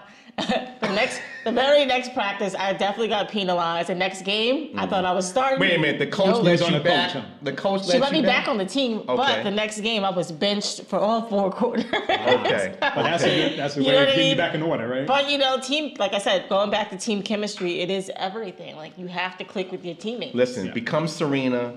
become Floyd Mayweather. If you can't deal with a team sport, team sports is all about your teammates. Even if you want to tell the truth, and as a former athlete, you don't tell the truth. I'll never tell somebody in the locker room. I learned a lot that day when I walked off the court. Yeah, because again, ultimately, your success is locked in with somebody else. It is. Unless you're playing an individual sport. You got to remember that thing that they always say is actually true. There's no I in team. There definitely isn't. And you just got to, but the only thing is I is win. So you got to make sure that you keep on playing together to win. So that's how it goes. Let's talk about LeBron James now. We're talking about an I. Instead of talking about shout out to him because like off the court, he's making moves. Phenomenal moves. Oh, no, I respect him. No, but the shop, I'm just going to throw that out there because ahead. Candace Parker and Elena Delle Donne were both on it, and I think it's great what LeBron does for every woman out there, every child out there. Including the female athlete. Kudos to him as a human before you guys try to rip him apart. Okay, great. We're going to rip him apart because the things he's doing. And again, like I said, I mean, we're in a new era of athlete. Whereas the 60s and 70s, and we just celebrated 50 years of John Carlos. You have to be more than an athlete these days. Right. Then you had the years of Jordan, Jeter, that were just, Republicans wear Air Jordans too. Now you're in a new era where you have Dwayne Wade and LeBron and Carmelo, and you got guys that are not afraid. Steph Curry are not afraid to speak up on injustices. So commend that. But let's talk about him on the hardwood. Obviously, the Lakers, he just went to L.A. They lost their first game. They played at night. But your thoughts on his move to L.A. and do you feel like it was good for the sport? I don't think it had anything to do with basketball. I I think his move to LA had everything to do with his family and his next steps that's going to happen when he retires. Right. LeBron James is also one of the biggest Hollywood executive producers right now. Right. His son is playing in high school and potentially will play at maybe UCLA or because they all do. All the celebrity children. The G League. With Shareef O'Neal, or he may, play for the Lakers one day. Who knows? Right. But LeBron James has set himself up for his life after basketball. So shout outs to him. I think in game one we did see a lot of teaching moments. He did a lot of pointing, like go there, go there. He did a lot of pointing, and he's working with a young core that needs to step it up. It's going to be a rebuilding situation. Right. He's trying to shape the team how he wants to shape it. Pete, I like LeBron James. I'm a fan of the school and everything, but here's my problem with LeBron on the court. Okay. Okay. What's your problem? My problem is that when you think about LeBron's history, all right, I don't think anybody outside of maybe Paul Silas actually coached LeBron. LeBron coaches himself. Oh, yeah. Do you really think that Walton could really tell LeBron? I mean, I'm on the bench, but watching on TV every night, LeBron saying, listen, we doing this. And you saw in game one. Yeah, he was calling the plays. He was doing the coaching, and he was doing everything. Now that team, the New York Times actually made an entire article about how many times he pointed in. Right. Now, that team has got a lot of hard-headed individuals. Rajon Rondo, Glenn Stevenson, even Beasley. Right. So there's some guys there that, listen, 8 years ago, Rondo was calling LeBron a female dog. No disrespect to the puppy. Lance blowing in his ear during the playoffs. So my thing is that it's okay, and I don't knock any athlete that has a second life because again, most of these guys retired mid-30s, and some of them, it's sad. Some of them have the Al Bundy mentality, like the poke high, like my best years are behind me. But there's an issue. If you want to be a Mongol in Hollywood, that's fine. But you have to focus on this team because when you're still playing, it's all about legacy. Like people say, LeBron's taking a breather because he knows that Golden State is going to win the championship. Right. I don't like that mentality as a fan. Like, don't tell me you step on the hardwood. When I used to play football, when I played, I probably wasn't, but I thought I was the baddest MF on the field. Right. I probably wasn't, right. But you couldn't tell me if you put me up to a lie detector, I would win. I would tell the truth. So when these guys are saying, well, he's doing this for these guys, and he just wants to be in Hollywood. I have a problem with that. Are you saying he's not handling his business on the court? He's definitely handling his business. Yeah, but again, we just talked about team. But no, but he is guiding. You saw him like. But it's not. It's really again. It's not. Here he's guiding 26-10, but then these kids can't learn just watching LeBron and all. But here's a question right now. But that's a coaching problem. But you just said that he like you basically said that he has to focus on the court. Like he's handling what he's doing LeBron things on the court. So it's not like he's switching up just because he became a producer. But there's a couple of things like this. The thing I look at when it comes to all these things, what LeBron is doing, is LeBron doing this and everything else. If it's not really coming from him saying it, I can't go by that. It's actually that's his moves. Right. Because if it's not, I mean, anybody can speculate. But if it's not coming out of his mouth, but of what he's doing, but I'm saying, but it doesn't matter what moves he make. It just, like I said, unless he's saying it himself, you can't keep speculating on. But no, the reason why you speculate because you follow, you follow. Well, he moved to Hollywood, Spring Hill Entertainment. Shout out to them. He's working with that production company to create content that's really paving the way for people of color like us. And right. Oh, no doubt. I feel like he's still holding it down. He's still holding it down. Now the thing is now the thing is, I look at the same time, like the things that you're talking about, that him on the court. Yeah, he's doing what he's doing on the court. But you got to remember, when we was looking at basketball back in the days, you had Magic who actually ran that team. You had Wilt Chamberlain who ran his team. But Magic got a coach fired. We get that. No, but I'm just saying. But you had players back in the days who's doing what LeBron does now. Right. And no, you're missing my point. Look at Golden State. Why is Doogie Howser still there? And he's not really coaching. Well, he shouldn't be coaching there anyway. They gave Mark a raw deal, but that's just my opinion. But no, I'm not knocking LeBron. I think LeBron James best player. I think LeBron James has passed Jordan, and that might even sound sacrilegious to some people. Well, no, I think because of the rings, that's the only reason why. But as an all-around time player, he's the best all-around player. But think about what as in the rings. Look what LeBron is doing at this extended age, and he didn't go to college, so he got 3+. Jordan played 3 years at Carolina, so he's got 3+. So what are you saying? I'm saying that. Hear me out. I'm saying that as a basketball player, I have a problem. Again, and this is just me. I'm talking about Kevin. Romanticizing about the fact that when he came back to Cleveland doesn't have much. Cleveland, that whole economy was built around LeBron. That whole downtown, I've been to Cleveland. Ain't much happening in Cleveland, but that whole metropolis. So you feel like he just abandoned I'm not saying he abandoned. He can do everything he wants. It's his life. I'm just saying, as a basketball fan, I have a problem seeing him in Lakers. You just said that we have to focus on matters of the court, and we can't pay mind to his outside life. Right. So, and we also said the business of business is business. True. At the end of the day, but I also said me. I said as a basketball fan. But like we see what teams. I mean, not saying that anybody would get rid of LeBron. But we see what teams have done. Like I was just about to say, like exactly. I get that, but he's not Isaiah Thomas. But either way, you said pay mind to what he's doing on the court. See, now he is handling his business. I get that, but I said me as a selfish sports fan, I would prefer to have seen him in Cleveland. He did his thing in Cleveland. Maybe he'll retire. I don't have a problem with him going to LA and doing something. I mean, wherever he went, he succeeded and did what he had to do. He's a great player. These NBA front offices are not loyal. They told DeMarcus Cousins during the All-Star game he was traded. You know what I mean? Just pure disrespect. So whatever LeBron wants to do I think Boogie got that ticket because of what Boogie was doing. Boogie was their best player, but listen, if you're a business owner, somebody's paying the tail to you. You got to go. These front offices aren't loyal. So. But the answer Ari's question that's a personal thing with me. Listen, these athletes can do that. I already said this on record earlier. I don't begrudge an athlete doing anything he got to do business wise. I'm just saying, as a selfish fan, I don't see when you make a sports move. We said it's all we think is a business move. We make a sports move. It's about winning. So I don't think he's got a better chance. But see, like that. Okay, we can go there in a minute. But see, like that. See, like with LeBron doing what he did, I don't have a problem with.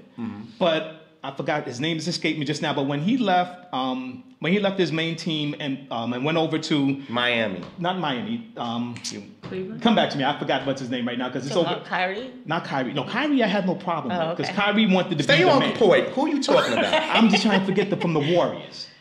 Y'all talking about Kevin Durant. Oh, okay. yes. Now when Durant, it came back to me, so I had a senior moment. That's another issue. Durant, now that's the one who made me mad. You went all the way with your team, and then next year you go to the enemy.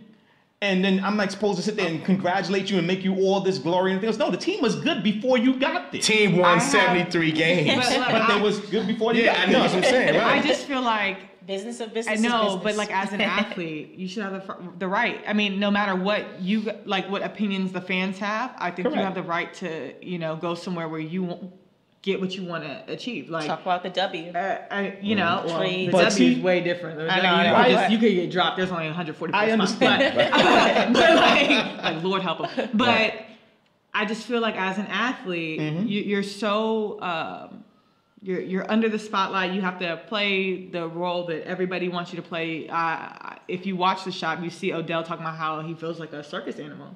So the least we could do is just don't part of that, and again, not to cut you off. No, you're good. You've done sports, and you've done reporter, and you've done. She's been all over the place. I've done that. But don't you think some of the things you mentioned, Adele, he brings on himself? Right, it's like almost like the circus animal thing. But he's saying, "Look at me, look at me, look at me." Or he's saying, I want to have fun doing what I do. And then if you're moseying down the mall and you're like, Odell dance, that even rubs me the wrong way. Well, that's a connotation of racism on that. So, but my thing is, you put yourself in a position where 90% of the time you do antics that make people look at you. No, because there are athletes in sports that are not walking the mall saying off dance. the field media. Right, but he got caught in a hotel with a hooker and some. But again, putting focus on himself. Right. You can't have it both ways. It's just like taking sports out the thing. If Eddie Murphy walks down to a Starbucks, people are gonna probably say, Eddie, make a joke. You can't have it both ways. You can't say, look at me, and then we're human, but that is still gonna be on, because the reason why these guys make so much money is because people will follow that with a lot of money. I think social media has a lot to do with it. That's why I feel like, because their life is, that sounds melodramatic because their life is taken, but they should be able to dictate where they want to be if they're going to be subjected to all of this crazy mess. See, but the thing is, I can counteract that as well, because look at the one person that you never heard anything bad about, and he lived out in the life and everything else, was always Derek Jeter. Yeah. Well, Derek Jeter was just one person that you're not going to find like that in a long time. Well, the personalities are different. Yeah. I mean, you can't be like, because my teammate Emily for the Knicks, or my former teammate, Lord help, she is like a fabulous girl. Like, she will walk around. She's known for her hair whips during t-shirt tosses, and like that's her personality. Mine, I'm a step it out and clap kind of girl. Before we have different personalities. Yes. One draws more attention, maybe one doesn't. Yeah. But it's your personality, so you can't just be like, Odell's wrong because of his antics. Who are you to tell him that's the antics? Maybe he just wants to bust out dancing when he feels like it.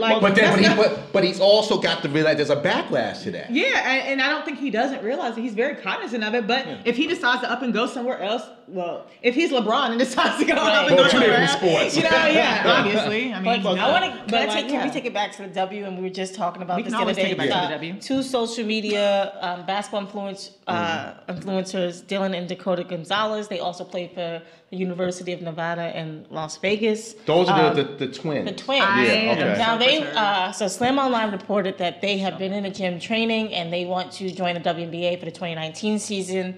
They want to play for the Las Vegas Aces. Right. And we're talking about dictating where you want to play, so I just wanted to pass it to Ari and get her take on it. Yeah. We could surely talk about this. Okay, so no knock to them, because weren't they playing the Master P League? They were playing in the gender mixed league as well. Because I feel like any athlete should be able to train their way up to the top. But you played with 6 years of eligibility at a mid-major. No shade to mid-majors, but and you want to use your influence to get into a league with only 144 roster spots where All-Americans aren't even making a roster. Right. So that to me is confusing in its own right. And it's a little insulting because this isn't Instagram.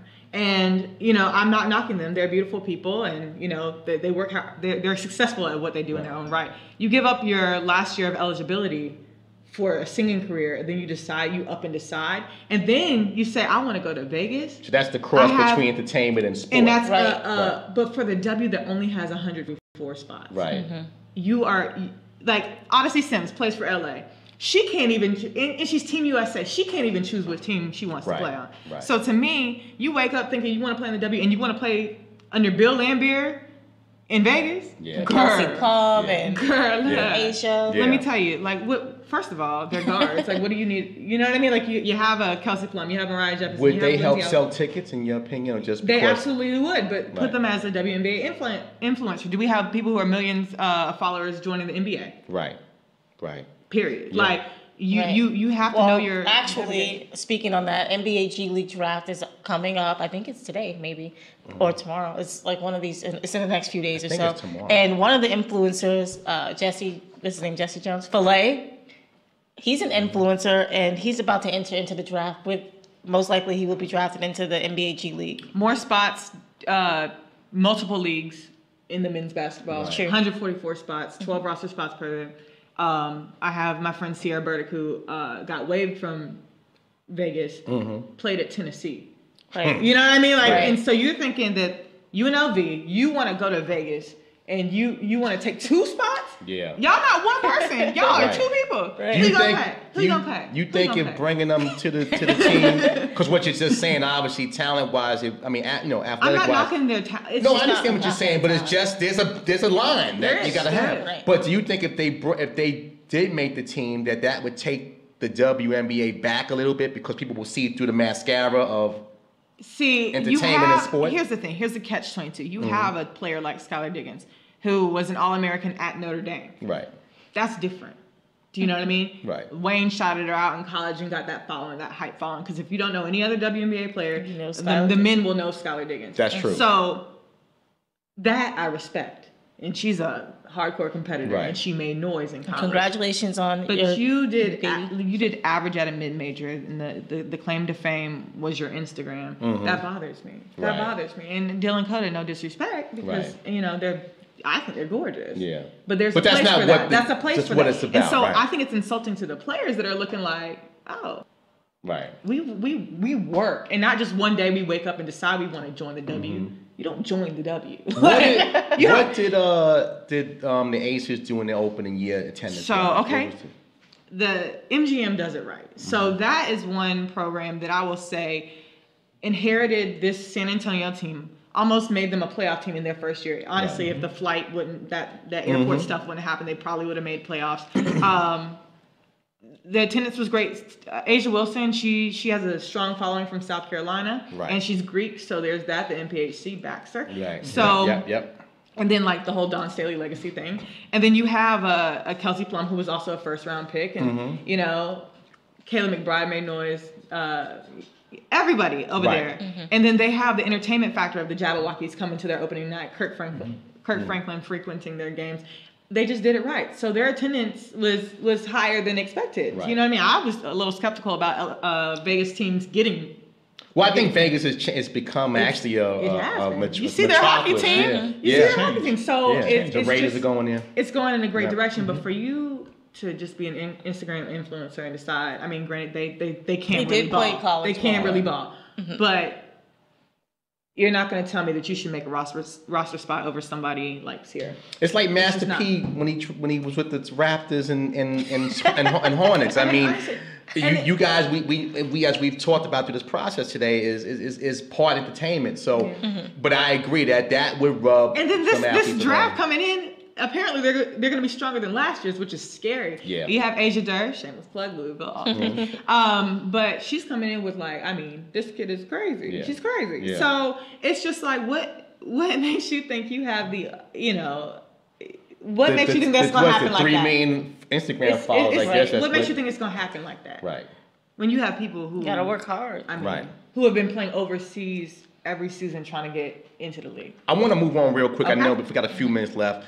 You mentioned you guys mentioned the LeVar Ball thing and how you guys are fans of that, and even with the league he's doing. I think they got the U.S. tour they're doing. Your thoughts on what's that? Jello and Mello, the son. Jello. His name is Jello and whatever. But again, since they're both ineligible for college. Especially the young one. The young one's really good. Your thoughts on them making the NBA jump? Do you see it or? Well, LiAngelo, he did not get drafted. Right. And I think that LaMelo has more of a chance to get drafted, Mm-hmm. even though he's ineligible for college, but now the professional path. Mm-hmm. G League contract, he can possibly enter in there. Right. He's coming with experience. He's an all-around guard. Yeah. He's still growing. Yeah. He's like, 16, 17 years old. Mm-hmm. So he has definitely a bright future ahead of him. Now, we have seen in the media that LeVar Ball's antics, they call it, has definitely hurt his son, Jello, but also the UCLA scandal in China also didn't help him much. You know what I mean? Yeah, so, sticky fingers.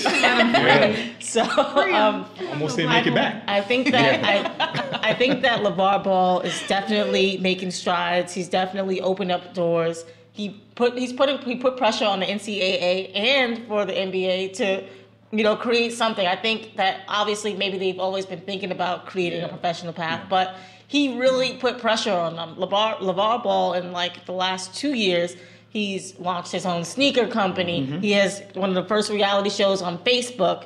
He big baller brand is everywhere. He has his own water in Lithuania. So he's making all of this stuff up as a black man. No, I mean, I understand all that. And like I said, I don't disagree with a lot of that stuff. The only thing I think when it gets kind of be the situation with him is when he's telling coaches, you need to play my sons more. All together. You need to do. And that's what's hurting his son's career. That's when you start going into that realm. But maybe it's okay. It's okay on the outside. Coaches don't want to deal with that. But when you on the inside, you tell him, my son needs to play. He can do this. He can do that. You need to do this. You need to get these players. Never lost. Then it's going to start getting. But you know what? He just has a microphone. He also predicted the LeBron to LA.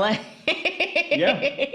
He's like, LeBron wants to play with my son. And I don't know if it was about his son, but nevertheless. It's more of his antics. But I don't think he's no different than any other Pam. He just has a microphone in his face. I mean, what about for your child, black man? Jalen Hurts, the Alabama quarterback. Listen, I met LeVar Ball, and he definitely turns on for the cameras, but who wouldn't? The media's buying into it. He got Crazy a business, like a fox. right? You know what I mean? Right. So, like, everyone bought into LeVar. I haven't really heard much from him this year. Right. Which is, he's setting up his younger son. I think that LaMelo Ball will get drafted. I think Jello should try for the NFL. Jello.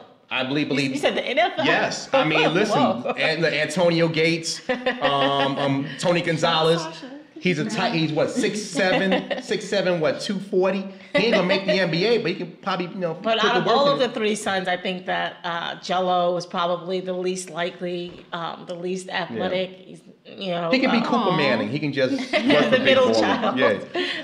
Ladies, we gotta wrap this up. I really want to thank you guys. We could talk sports all day. We sure can. Again, Girls Talk Sports TV. Where can people reach out and find you guys? You can reach out and find us. I'm Christina Williams. You can find me at Christina Williams, KHRISTINA WILLIAMS. Christina Williams. Ariel Chambers and at Ari Ivory, ARIIVORY. At lady_Liss_. That was a hard one. I had to. You can catch Girls Talk Sports TV on Instagram at Girls Talk Sports TV. We have all of the latest sports news, and follow us on YouTube as well, Girls Talk Sports TV. Again, continued success in what you're doing. I'm a fan. I watch and respect you guys. Well, definitely look at you. I don't know about that, man, but she's a guest on the show. Ladies and gentlemen, thank you again. Christina J. Williams, Alyssa Jenkins, and Ari Chambers. Thank you, ladies. We'll take a quick break. Now for Lounge continue.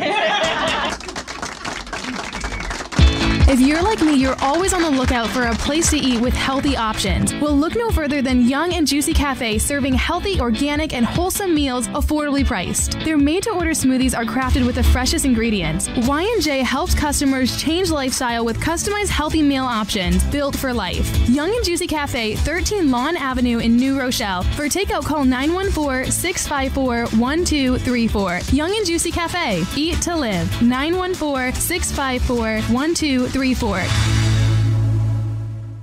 Scintillating and daring.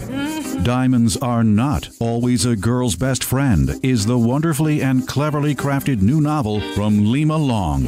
Diamonds are not always a girl's best friend is a purely scandalous read that will leave you shocked. A compelling novel with characters that we all can relate to. Lima Long has given us insight into defining what friendship is and what it is not. True to form, deceitfully cunning. Diamonds Are Not Always a Girl's Best Friend will keep you on the edge of your seat for the entire ride. Go online and order your copy from Amazon.com or BarnesandNoble.com today. Again, log on to Amazon.com or go to BarnesandNoble.com to get your copy of Lima Long's Diamonds Are Not Always a Girl's Best Friend today. Everything's changed. This Sunday morning at 9, Lily's International Christian Outreach presents a celebration worship service with special guest, Dove Awards nominee Alvin Slaughter. Lay down your burdens at the altar.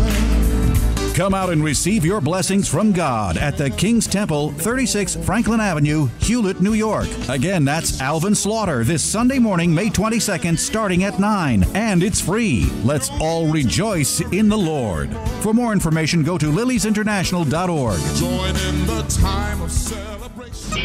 It all started in New York City. A family came together to create a game plan to take over, a brand that would represent a lifestyle, clothes, jewelry, and events. Then it finally happened. Welcome to Combination, a leader in men's and women's fashion and accessories. Family owned and operated, all designs are created within by the family's daughter. Bree provides such unique clothing designs like the Owl Always and the ever popular Koi Fish. Bree Combination doesn't stop there, as their award-winning accessory line is highlighted by the Duke or Earl and the beautiful Pace necklace. To purchase Bree Combination clothing or accessories, simply log on to BreeCombination.com. That's Bree, B-R-I-I, combination.com. For information on events or to contact the owners of Bree Combination, go to Facebook, Instagram, and Twitter at Bree Combination. That's at BRII Combination. Bree Combination, not just clothing, but a lifestyle for the new millennium.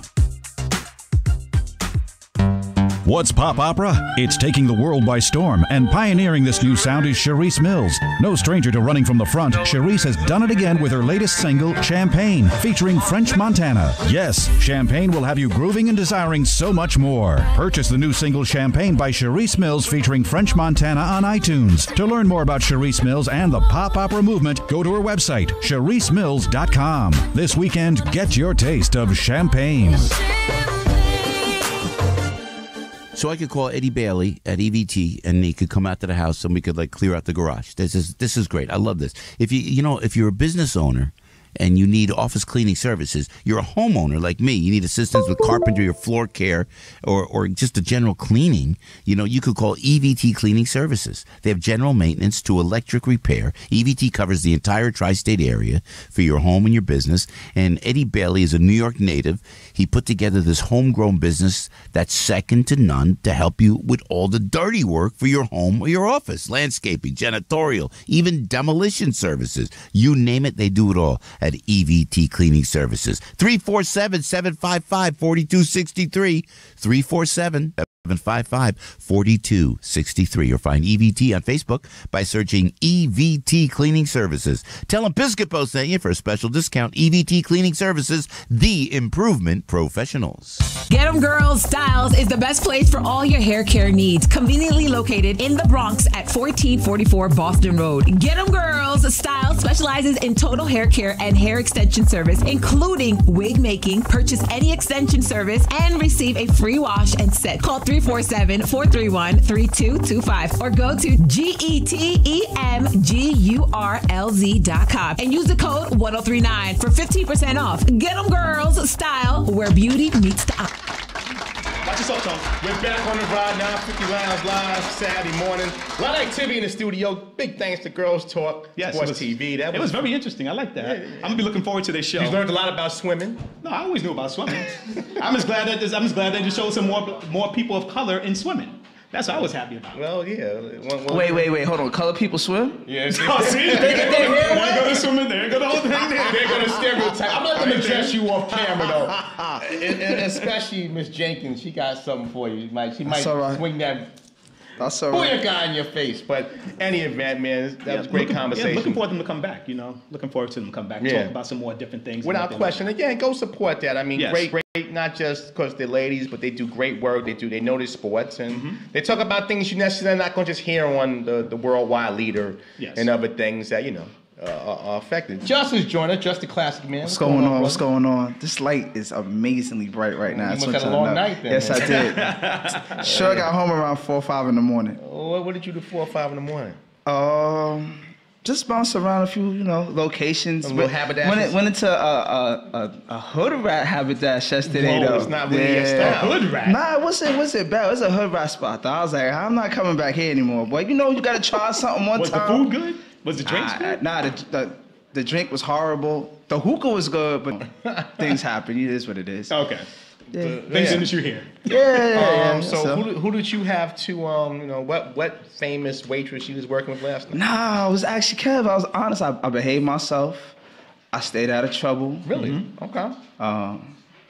Yeah, I stayed out of trouble last night. I got home. Great.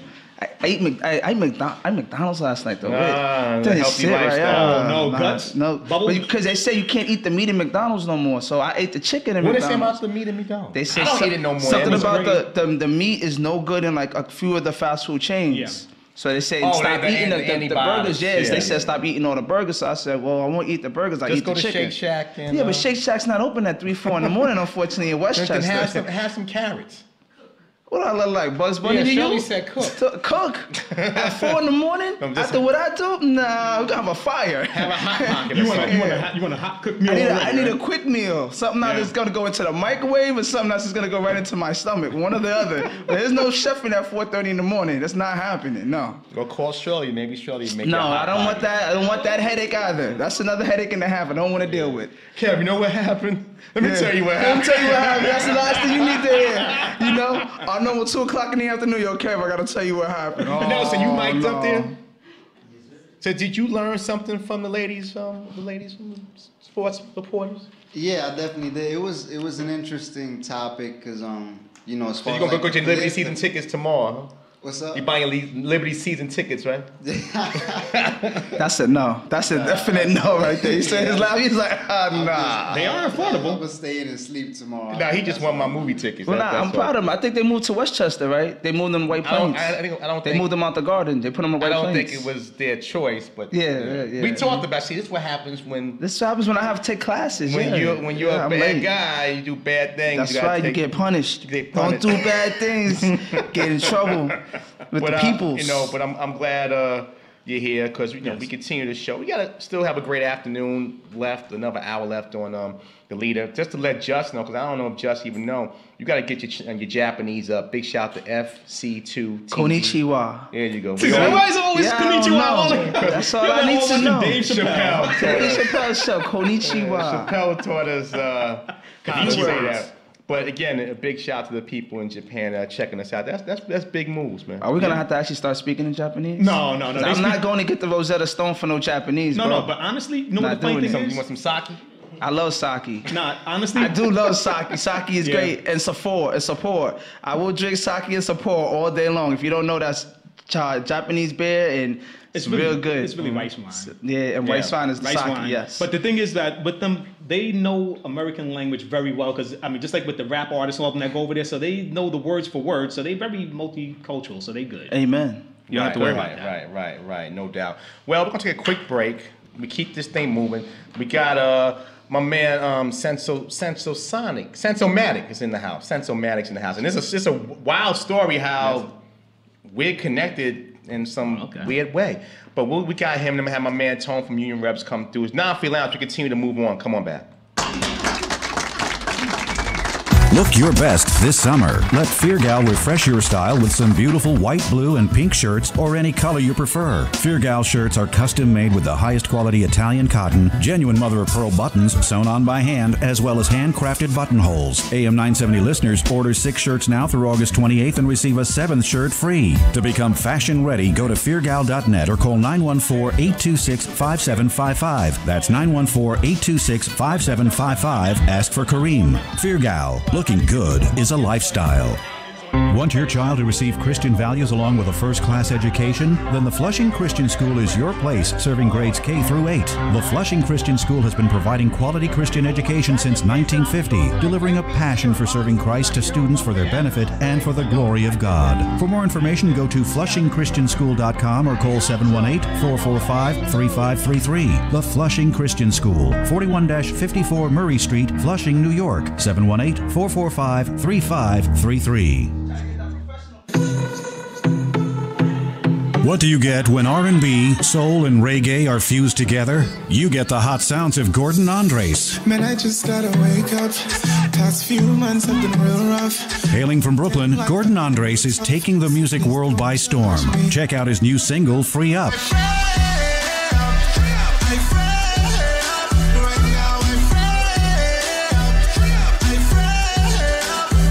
The good music revolution is here, and Gordon Andres is leading the charge. Catch Gordon Andres live on November 11th at Amazura Concert Hall, 91-12, 144th Place, Jamaica, New York. To learn more about Gordon Andres music, go to his Facebook page, Gordon Andres, and enjoy free music at SoundCloud.com. Search Gordon Andres. The future is now, and the future of music is Gordon Andres. Don't judge me. Identity theft affects millions of Americans each year. Harvard Risk Management's ID Protection provides privacy and security monitoring, consultation, and comprehensive identity restoration. So if something does happen to your identity, you'll have professional help in getting your identity restored. For more information, contact your local rep, Raymond Baxter, at 800-825-6098 or go to mylegalbenefits.info. Harvard Risk Management. Looking for an organization that can assist your child in life lessons and discipline in the New York tri-state area? Say hello to the Inner City Youth Football League, a 501c3 organization. ICYFL for short promotes sportsmanship on and off the field to make better young people. And they're looking for players ages 7 to 17 and cheerleaders ages 7 to 14. Maintaining a youth organization can be very costly, and ICYFL needs your help. To make a Love tax-deductible donation to ICYFL, please call 347-860-6166 or 646-400-8121. Email at ICYFL@yahoo.com or go online to InnerCityYouthFootballLeague.com. Also for donations, you can go to GoFundMe.com/LZ99IS. Would you like your child to play or cheer for the ICYFL? Go to InnerCityYouthFootballLeague.com to find a team near you. The Inner City Youth Football League, winning back our youth. Hey folks, looking for a different kind of sports show? Then join me, Jeff Cadillac, Sunday nights at 10 for the Jeff Cadillac Show, sponsored by Raymond James and Associates, Locust Valley, New York, on AM 970, The Answer. You know, you got a couple seconds to make a strong first impression. If your appearance is your calling card, then let me introduce you to John Anthony from J. Hilburn. John and his team consult directly with you, offering exclusivity to the world of custom without the hassle. By cutting out the middleman, John is able to offer you exquisite hand-sewn, custom shirting, personalized suiting, and so much more. John offers premium concierge service and styles that will elevate your overall appearance. Whether it's for work, off-duty, or a gala, John's got you covered. Contact John directly at john.anthony@jhilburnpartner.com. That's john.anthony@jhilburnpartner.com. John will come to you, or you can visit his showroom at 13 West 38th Street on the second floor by appointment only. Think you got what it takes to be a fashion consultant? Ask John how. John Anthony and J. Hilburn. Nothing is more personal than the clothes on your back. R&B sensation Maine is taking the music industry by storm. Hey, yo, shorty, what up? Hailing from Central Islip, New York, Maine has merged the best of R&B and rap to create the Maine sound, music that you can vibe and enjoy on every level. Maine has worked with such legendary names as Eric Sermon and Snoop Dogg. Catch Maine live April 25th at the Hashtag Bar, 388 Van Duzer Street, Staten Island, New York. Want to learn more about Maine? Then go to MaineMusicNYC.com. That's MaineMusicNYC.com. Love the music of Maine? It's all available at iTunes. The future of music is now.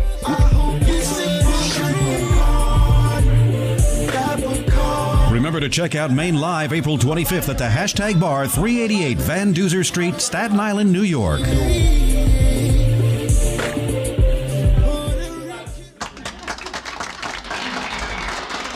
back on the Rod Nafi Lounge.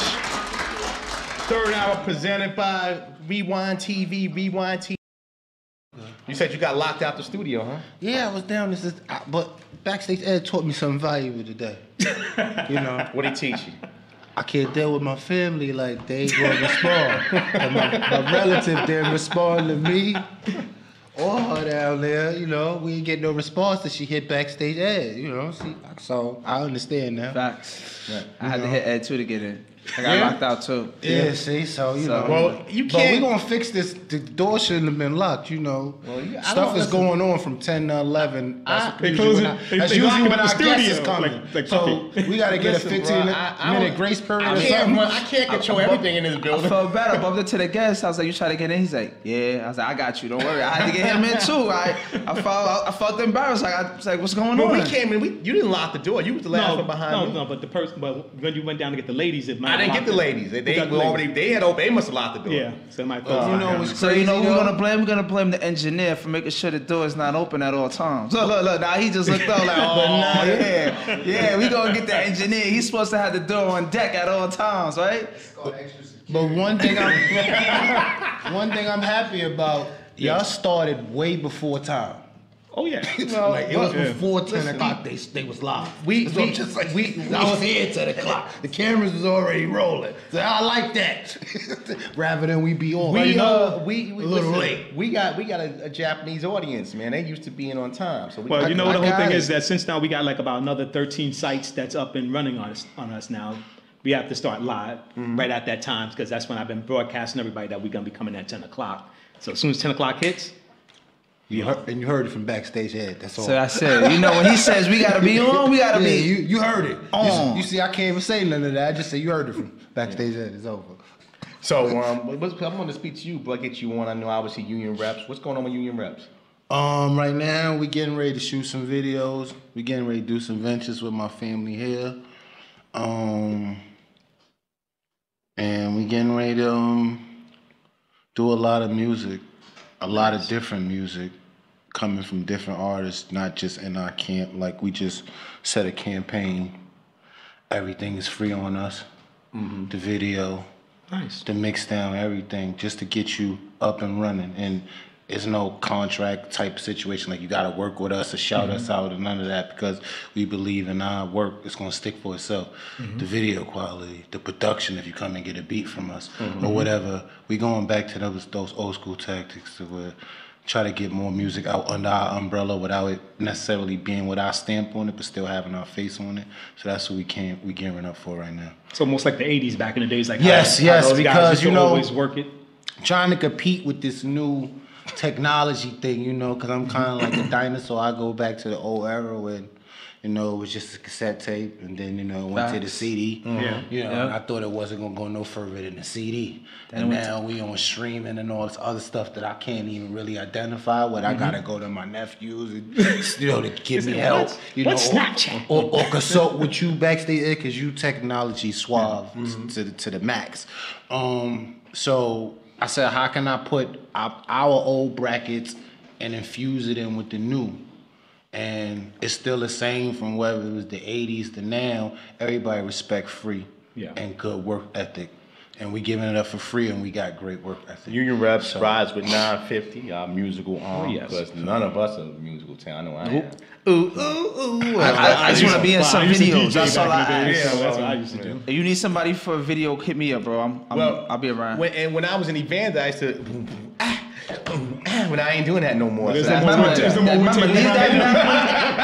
back in Evander days, bro. Nah. Listen, I actually gonna need that from him. One day I'm gonna ask him to give me something. You better give him like a 3-month notice so he could get himself together. Get him some gloves because he might hurt his hand.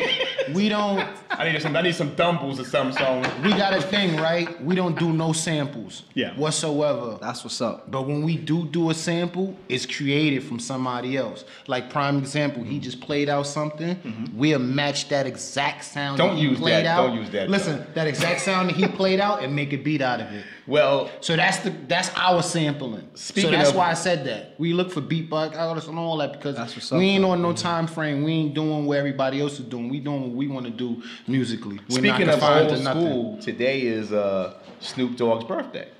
Oh, happy birthday. You know, I'm sure Snoop we ain't got no edibles, no magical. Listen, you know, no magical. Because Canada's now fully legal. Yeah, all of Canada. All of Canada. And you should have seen that line. I could only imagine. That line was like about 5 blocks long. We missed the boat again. Huh? To cross the border? No, to get the edibles. But half of the population is still blocked out though. Yeah, but they had because of that felony thing they got. Yeah, but they had 250 different types. They got stuff that make you hungry, stuff that they was just going over the whole thing. That's when you get somebody to get your big. But it already makes you hungry. Not all of them. I learned the lesson by watching them that day. They don't. I know. Well, I can't say that. Well, missing my point about Snoop.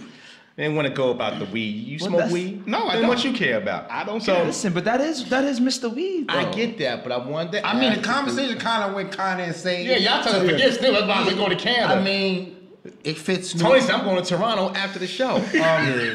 But facts. I'm with you, bro. Let me know. Yeah, well, Toronto for other reasons. That main name was on this mic. I'm trying to get into my house later. Thank you. I wanted to ask each and every one of you guys, what was your favorite Snoop song? I'll start with you, Mr. Music. It's weird because when I say the song, everybody's gonna be like, for real. It was the remake that he did to Lottie Dottie. That really made me a fan of him. Where everybody else would think, why he had Gin and Juice? He had all these other songs before that.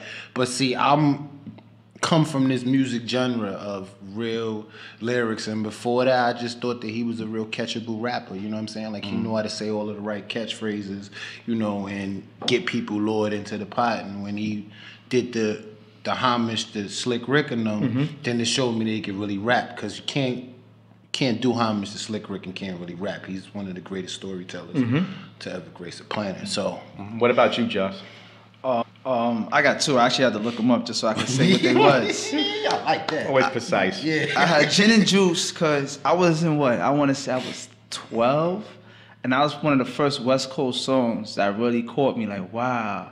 And it's just a regular rolling down the street, smoking Indo, sipping on Gin and Juice. Laid back. Got my mind on my money and my money on my mind. And that part right there, I mean, of course you had the first part, but I was too young to do any of that. But I got my mind on my money and my money on my mind. I was sat there like, what does that mean? And as you get older, you start working, you start doing this, and you're like, okay, now I get it. And then what's my name? But you declaring who you like you old are. school Snoop. Yeah, because new school Snoop is just not, to me, is not Snoop. When you come up with how he came up with Dre and that whole crew, Nate Dogg and everybody else, that to me was Snoop. What I have now is, it's a nice version of Snoop. It's cool for the newer age people, but for me, I was still on that old school 90s Snoop where it was just raw, like he was just raw and uncut. Same Backstage? Yeah, mine was, what's his name? What's my name? What's my name? Because of the fact that it had that old funkadelic beat. And that's what really caught me up when I was like, wow, I said, this is coming from out there. I would never have thought about that. And it was one of his classics to me, because that was his breakout song, personally, over on the East Coast. Well, yeah, you know, it's easy to say that, but I'm going to go one that, it's not that, well, it's almost 20 years, but it was Beautiful. With Pharrell. Pharrell? Yeah, when he do that one. It's kind of soft, bro. Well, it's kind of soft. Listen, I'm not saying you soft. I'm just saying. You gotta feel this, but you gotta respect. Just want you to know. You gonna let me finish? You're my favorite girl. We got an artist here next, but no, it's the evolution, because who would have thought 25 years later Snoop be hosting the Joker's Wild? Who would have thought Snoop would be with Martha Stewart? So you got to evolve.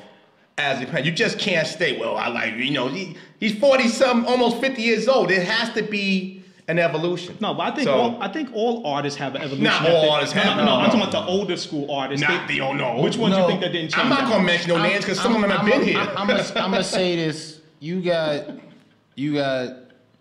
hip, and then you got hop. Hip, it's my side. The hop is the new millennium.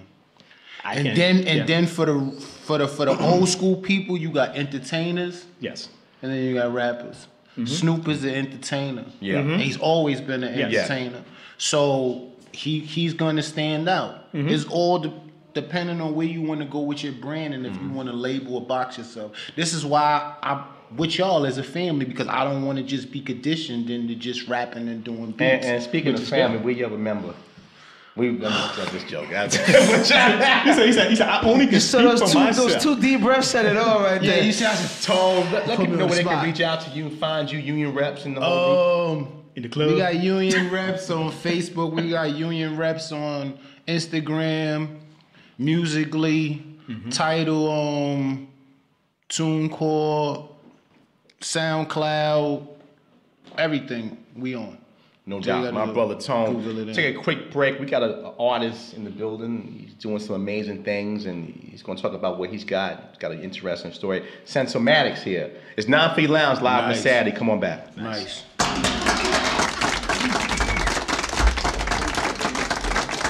Hey everybody, it's your girl Tish Love. It's Darnell. Thais, along with your boy Mr. Dash. Be sure to download the DSNBX mobile app so you can check out our live stream. Especially if your team is losing on a Thursday night, we'll be there to lift your spirits. So remember, it's Get to Know Me live every Thursdays 9 to 10 on DSN.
This Sunday morning at 9, Lily's International Christian Outreach presents a celebration worship service with special guest, Dove Awards nominee Alvin Slaughter. Lay down your burdens at the altar. Come out and receive your blessings from God at the King's Temple, 36 Franklin Avenue, Hewlett, New York. Again, that's Alvin Slaughter this Sunday morning, May 22nd, starting at 9. And it's free. Let's all rejoice in the Lord. For more information, go to liliesinternational.org. Join in the time of celebration. If you're like me, you're always on the lookout for a place to eat with healthy options. Well, look no further than Young and Juicy Cafe, serving healthy, organic, and wholesome meals affordably priced. Their made-to-order smoothies are crafted with the freshest ingredients. Y&J helps customers change lifestyle with customized healthy meal options built for life. Young and Juicy Cafe, 13 Lawn Avenue in New Rochelle. For takeout, call 914-654-1234. Young and Juicy Cafe. Eat to live. 914-654-1234. The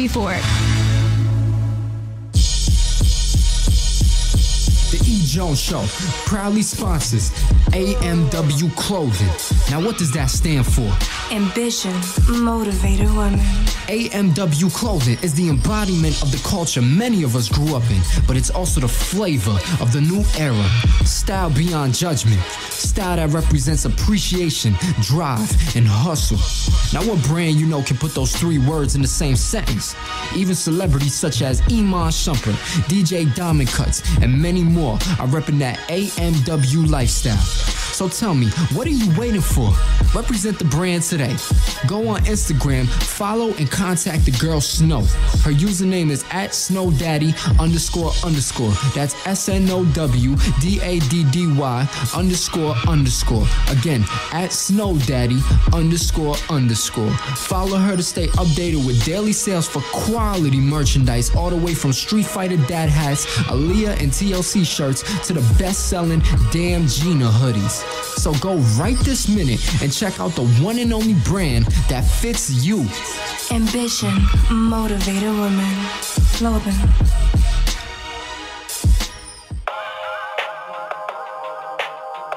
Have you ever had a dream, a passion, a vision of greatness? We are DSN, the Matrix Studios Network, located in the Bronx, New York, the longest running online independent broadcasting network. We specialize in internet radio, podcasting, live video streaming, red carpet and backstage interviews, and much more. We are also a full-service recording production studio with in-house producers and composers with talented engineers. Book your next recording session or start your new broadcasting career by calling 718-708-5890 or email us at info@thematrixstudios.com. And for more information, visit www.thematrixstudios.com. Ladies and gentlemen, let the show begin. The Jones Show. Tune in Monday through Friday for a journey through classic hip-hop and R&B, exclusive celebrity interviews. Today we have a special guest. She is one of the great female vocalists, the iconic, legendary Stephanie Mills will be joining the show today.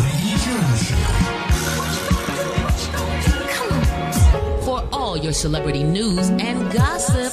Ask Diamond about the E.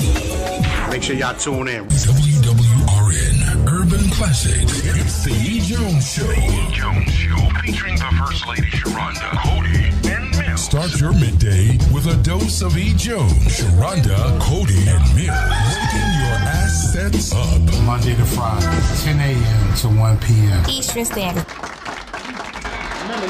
We're back on the Rod Now for Lounge live Saturday afternoon. Tone wants to have his own conversation. It's all good. No, you ain't gotta apologize. I hear you. I hear you. Listen, you're a music guy. You putting your hustle on. I love that about you, my brother. We're here with a gentleman that's from the Bronx, New York. He's a talented artist. He's got his own style and unique genre.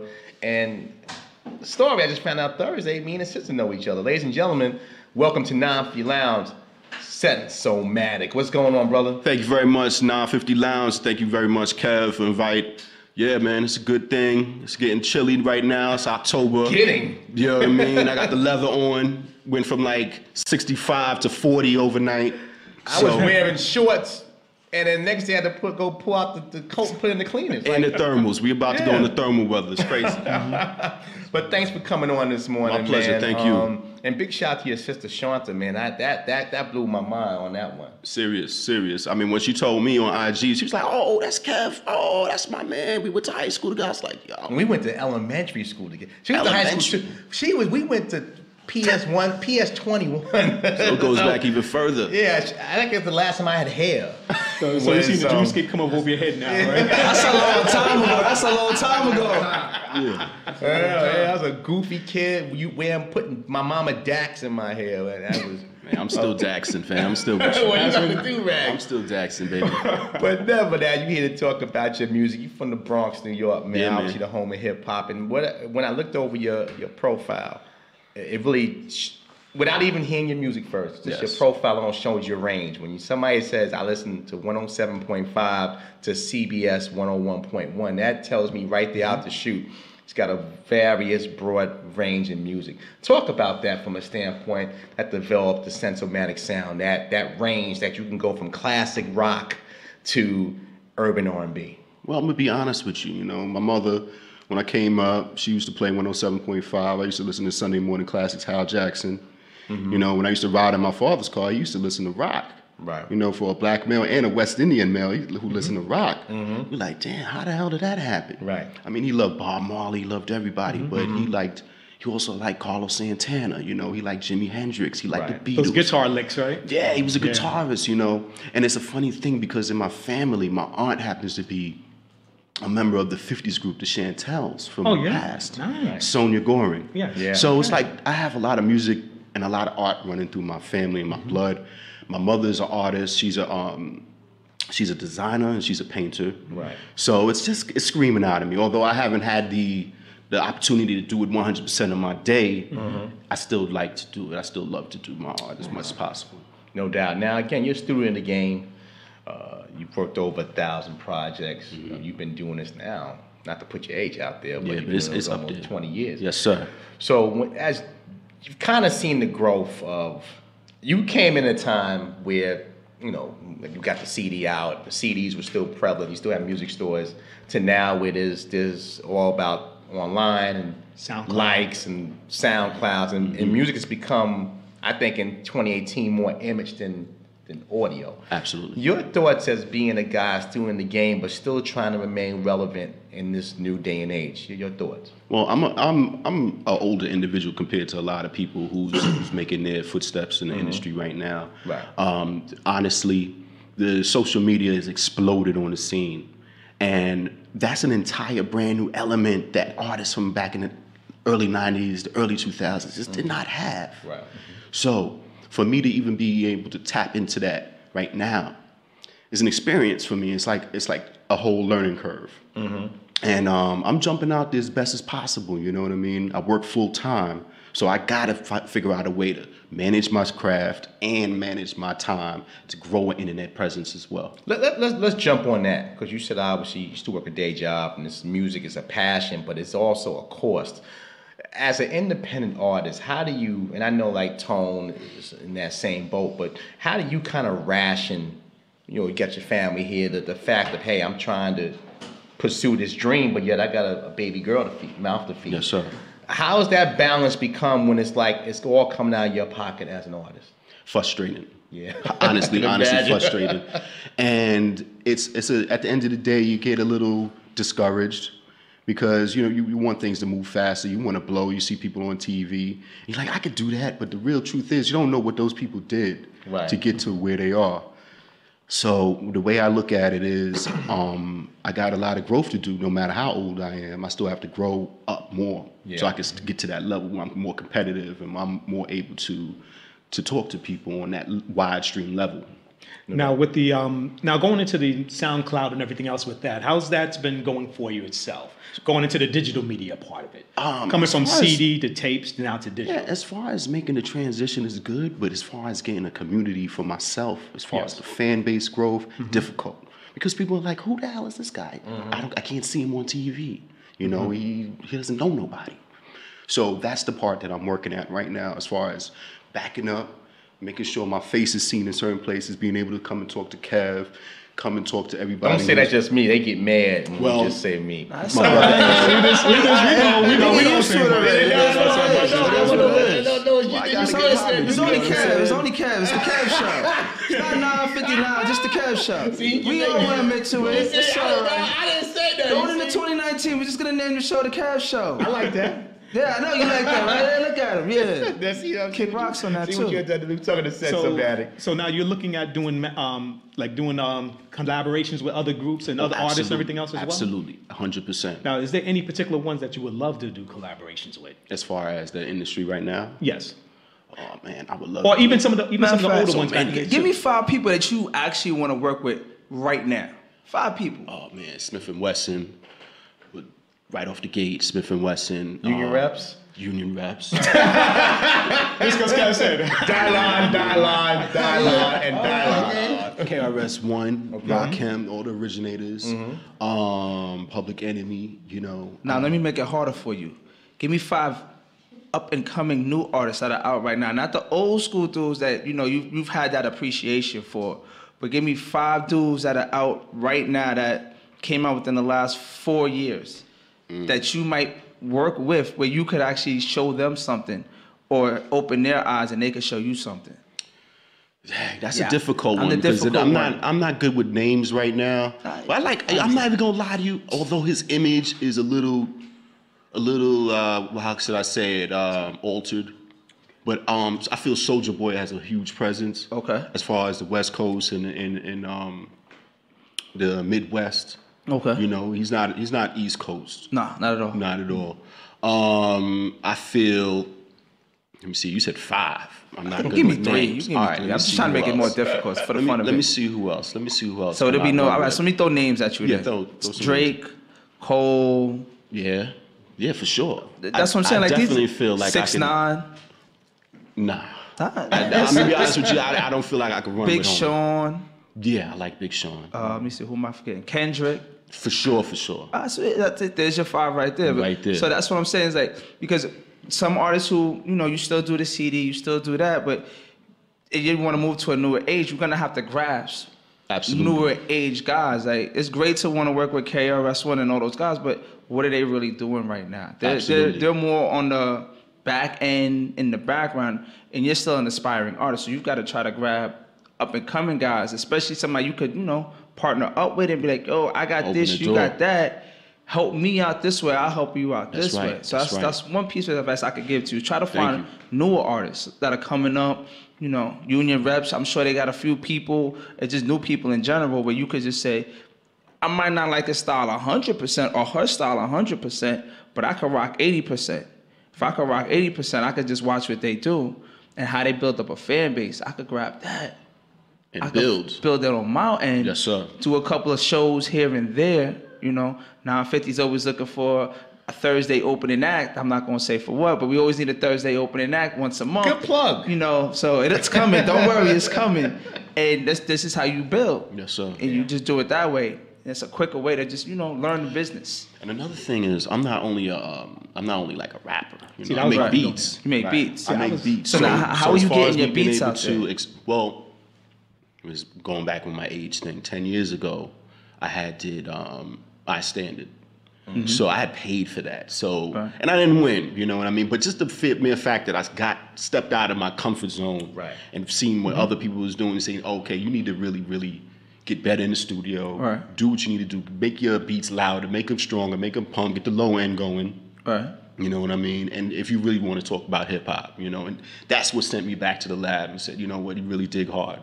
Now, I was about to ask you, because now you was talking about, because I remember Kevin said in the beginning that you also do, that your father and everything else was into the guitar licks and everything else. Yes, sir. Now, are you also looking at using things in that type of fashion as well? Because I know, like, back in the days, Public Enemy was a big group that did that type of stuff as well.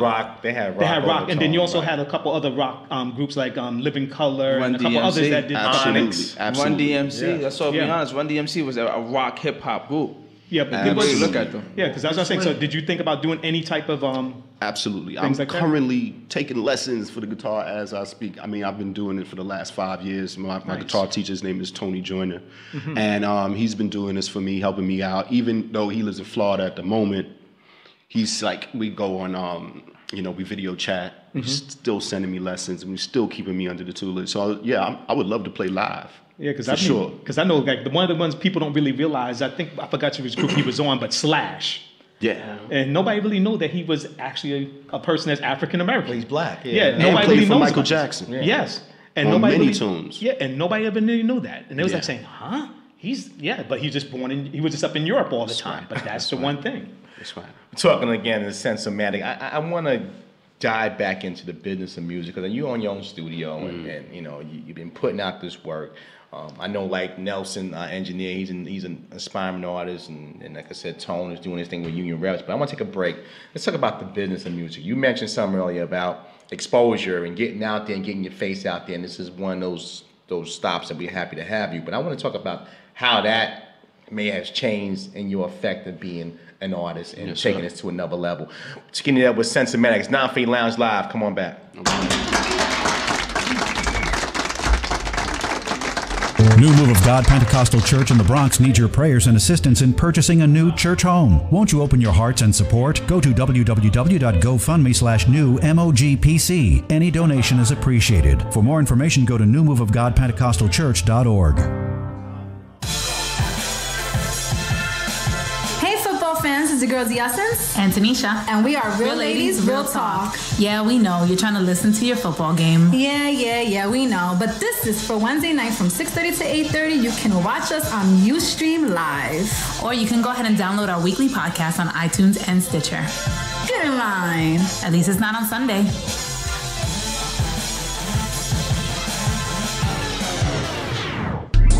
Everybody, it's your girl Tish Love. It's Darnell. Thais. Along with your boy, Uncle Dash.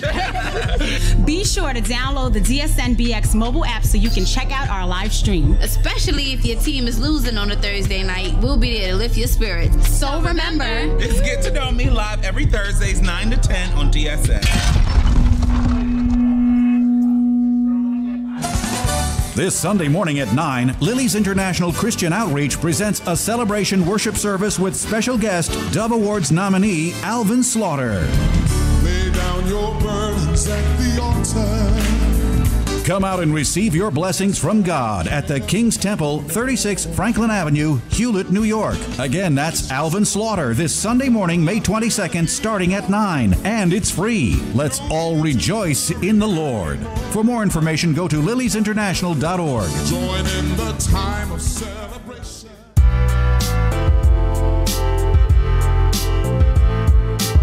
To whom it may concern, give yourself permission to engage in the lost art of conversation.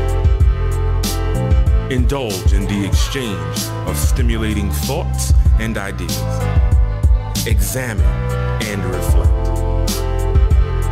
If intrigued, allow me the pleasure of presiding over said forum. Welcome to Well Moderated.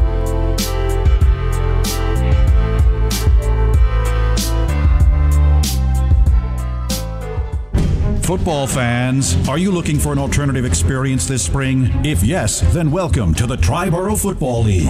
Established in 2008 with teams all around the city, the TFL offers athletes 18 and over the opportunity to keep their football dream alive. Fans are part of the game in the TFL with an up-close experience with the players. Learn more about the TFL at their open house March 4th from 9 a.m. to noon at Fusion East, 1179 Elton Avenue, Brooklyn. For more information on the TFL, go to TriboroughFootball.com.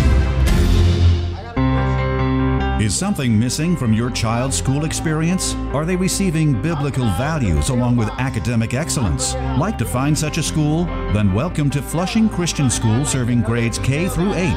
The Flushing Christian School has been providing quality Christian education since 1950, delivering a passion for serving Christ to students for their benefit and for the glory of God. Why not start your child's education off right in 2016? For more information on Flushing Christian School, go to their website at www.flushingchristianschool.com or call 718-445-3533. Again, that's www.flushingchristianschool.com or call 718-445-3533. The Flushing Christian School, 41-54 Murray Street, Flushing, New York. 718-445-3533 or www.flushingchristianschool.com. Millennium Music Media is leading the charge for the future of music. Millennium empowers artists, writers, producers, and publishers. Start getting paid your self-worth. To learn more, go to www.millennium5.com. Millennium Music Media. Welcome to the music revolution. Look your best this summer. Let Feargal refresh your style with some beautiful white, blue, and pink shirts or any color you prefer. Feargal shirts are custom made with the highest quality Italian cotton, genuine mother-of-pearl buttons sewn on by hand, as well as handcrafted buttonholes. AM 970 listeners order 6 shirts now through August 28th and receive a 7th shirt free. To become fashion ready, go to feargal.net or call 914-826-5755. That's 914-826-5755. Ask for Kareem. Feargal. Looking good is a lifestyle. As you enjoy today's football game, there's a new sport sweeping the nation. Gaga Ball is on the map, and Talon Athletics is the #1 source for your gaming needs. Founded by 2 New York City teachers, Talon Athletics can provide you everything from Gaga Pit rentals and sales, Gaga gloves, and event hostings for all your corporate, birthday, or social needs. For more information on Talon Athletics, go to their website, talonathletics.com, or call 914-420-1403. Talon Athletics. Play hard, play safe. We're back on the Rod Nofsky Lounge live Saturday. talking to the homie Sensomatic about some music, and during the break, when you came back, we wanted to come back and talk about the business of music, go more in depth with that. Again, being a family man and working in music, and I'm sure you, like a lot of people, we had the young ladies, female talk reporters, and they're not just doing it just to do it, they're doing it as a business to try to grow and make it their primary revenue generator. When it comes to music for you as a family person and as a person that's got his own business but yet has to balance that chord, you mentioned it's hard, but how is that what's the generation piece right now for you? Is it music? Is it the studio alone? Is it a combination of both? How are you generating to be able to put out that's not just coming out your family budget pocket? As far as financially? Financially, correct. Like when you're putting out CDs and you're doing photo shoots and music videos and that type of thing. But a lot of artists that we have on here, a lot of young artists, not like yourself, but they don't have a clue on how to generate. Like they know how to put it out, but how do I profit from this? It's like going to work and working all weekend and Friday. You don't know how you get paid. So what I've been doing is I generate funds a few different ways. I will invite people to my studio and I record their projects, and that's what's... That here in the Bronx? Right here in the Bronx. Okay. And that's what's been allowing me to offset. I'm sorry, I'm breathing a little... I know you was running to pay this. Okay. Hey, listen, we in New York City. I know we a global show. New York City got paid tolls on Saturday, so you could do it. I'm glad you catch your breath a little bit. Gotta get that. I needed my asthma pump today. I hear you. But basically, yeah, when I invite people to the lab, I charge a little $35, and I feel like that's not a lot for people to be creative. Yeah. You go to the real studio, you might get charged $250 an hour. Yeah. You might not even finish your project. Yeah. So, yeah, I think, that offsets a little bit of what I invest back, but I'm gonna be honest with you, just the love alone allows me to take what I make out of my regular check. Right. And keep it going. No doubt. The one thing I can say that really also I can see that's really helping you a whole lot too is that you have your own studio. Because if you didn't have your own studio, imagine the amount of money you'd be paying just to go to a studio. Yes, sir. To get the stuff done. Or beats alone, to buy a track from another producer and you don't know nobody, so they be like, all right, give me 100. Man, that's $100 for one track. Yeah, and then you still got to go to the studio and record it. Is that what you charge? I know you do music and been doing it for a while. We don't charge. You know what I'm saying? Like, we'll get a lot of calls after this show. No. What I'm saying is like, when I first started this, it was just for people to give me approval. Like to basically say, because I grew up around a gang of people that rap summers even in the industry now to this day. And it was like I wanted the stamp of approval. I wanted to be recognized like them as I was nice. So once I got that, everything else was really irrelevant for me. Then it became like a business aspect for me, but I still had the love for the music. So I know everybody's struggle is pretty much the same. They don't have a platform or avenue or a place to go. So I said, why would I want something different for the same person that was in the same situation as me? You know what I'm saying? Like I tried the 35, I tried that. But in retrospect, they in the same situation I was in. I mean, I have a self-contained company. We don't want for nothing. We have everything. So it's not gonna hurt me to work with you. You know what I'm saying? And you do something for free and get it off the ground. Now, when you come back after that, we'll work out some business. But just to get you off the ground, because most artists is just freestyling on their phone or freestyling on a person's on another person's beat. They have actually never been in the real studio process and recorded a song and have the engineer tell them you got to come out, that didn't sound right, or do that over, you wasn't breathing right. So give them that experience and have them look forward to something else to have motivation to go get some money to then come back. But to just put them in that situation from the gate, they not going to be receptive. Well, can I be honest with you? First off, where I'm located, dead in the hood. I'm a block off of Fordham Road. So the reason why I charge is to see if people are serious about their craft. Right. And if they, you got to realize you're coming into my home. you know, where I expended my funds to enable this to happen. Got to be some respect. So initially, I might have to charge you for your first hour. Come back to me, then we work out a plan. If you don't have it, I could do that. I can work with you. But that initial session. And we all got to eat. Con Ed ain't trying to let you. Nah, I get it. I understand, and you absolutely right. What you're saying is just me. I'm in a different situation because I'm actually doing this.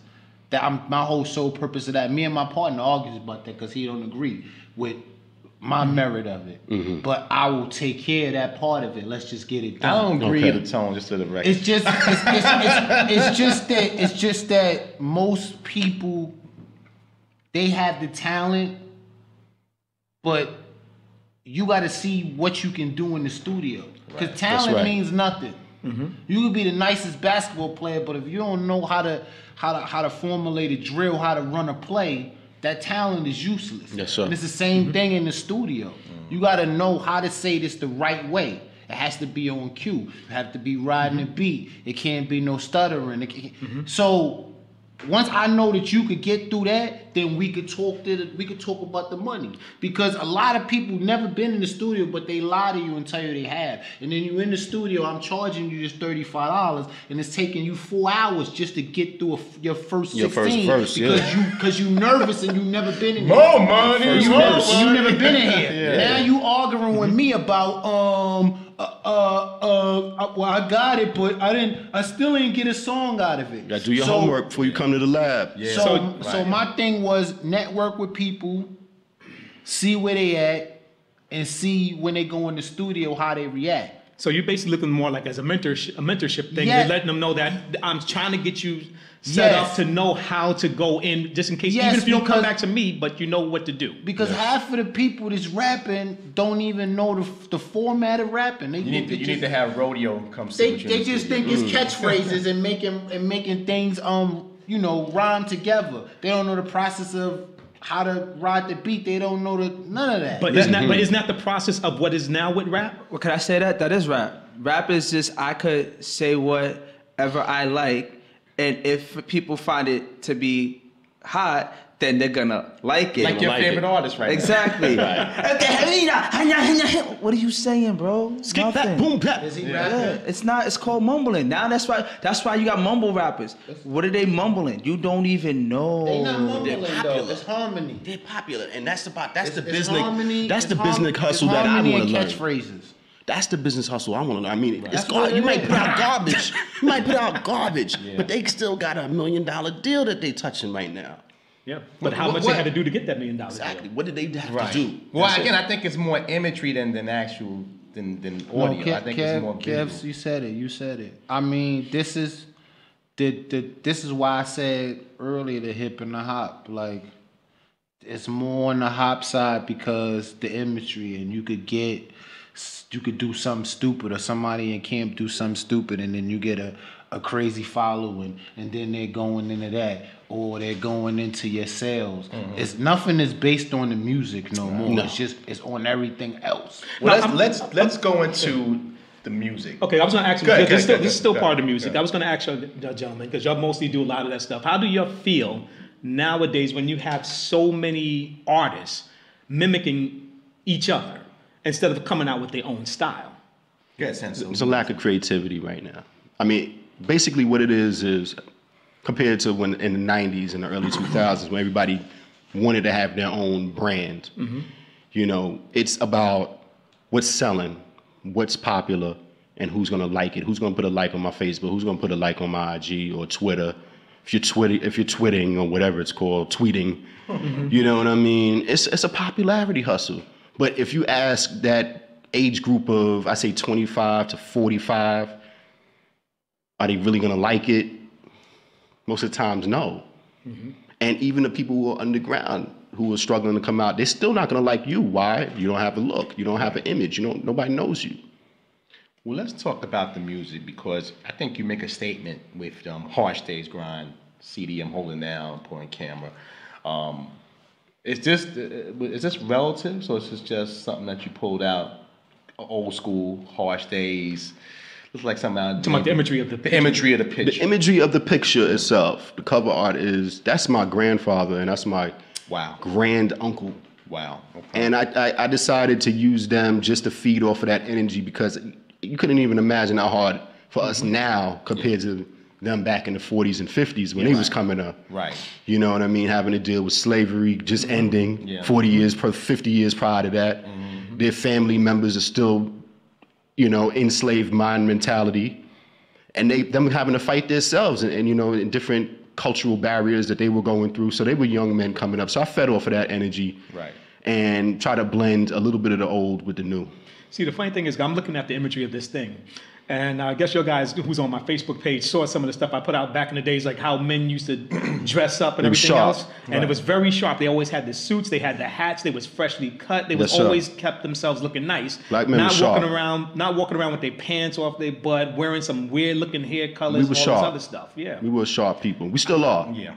I do believe that, and again, it's just my opinion, that at the end of the day, I mean, obviously we're in an era that, we were talking about it with the girls about like athletes just doing outlandish and getting exposure and the loud mouth, the squeaky wheel gets the oil. But I really believe we're coming back and we'll come back to a time where talent, cream rises to the top. Yes, sir. Right now, I don't think that's the case at the moment. I think right now it's just about, look at me, whoever beats the chest the hardest, is the one who's going to win. But I really believe eventually people are going to get tired of that because you can only, if you put whipped cream on horse manure, once you get through the whipped cream, it still tastes like strawberries. It's still horse manure. And that's what it tastes like strawberries. Sour grapes turns into the best wine. Yeah, exactly. So again, you got an album here. It's this album cut. You got a bunch of tracks on here. Yeah. What's his favorite? What is the favorite track that you made on that you really like? That you said that's the best track you have on? Oh man, I know it's all of them, but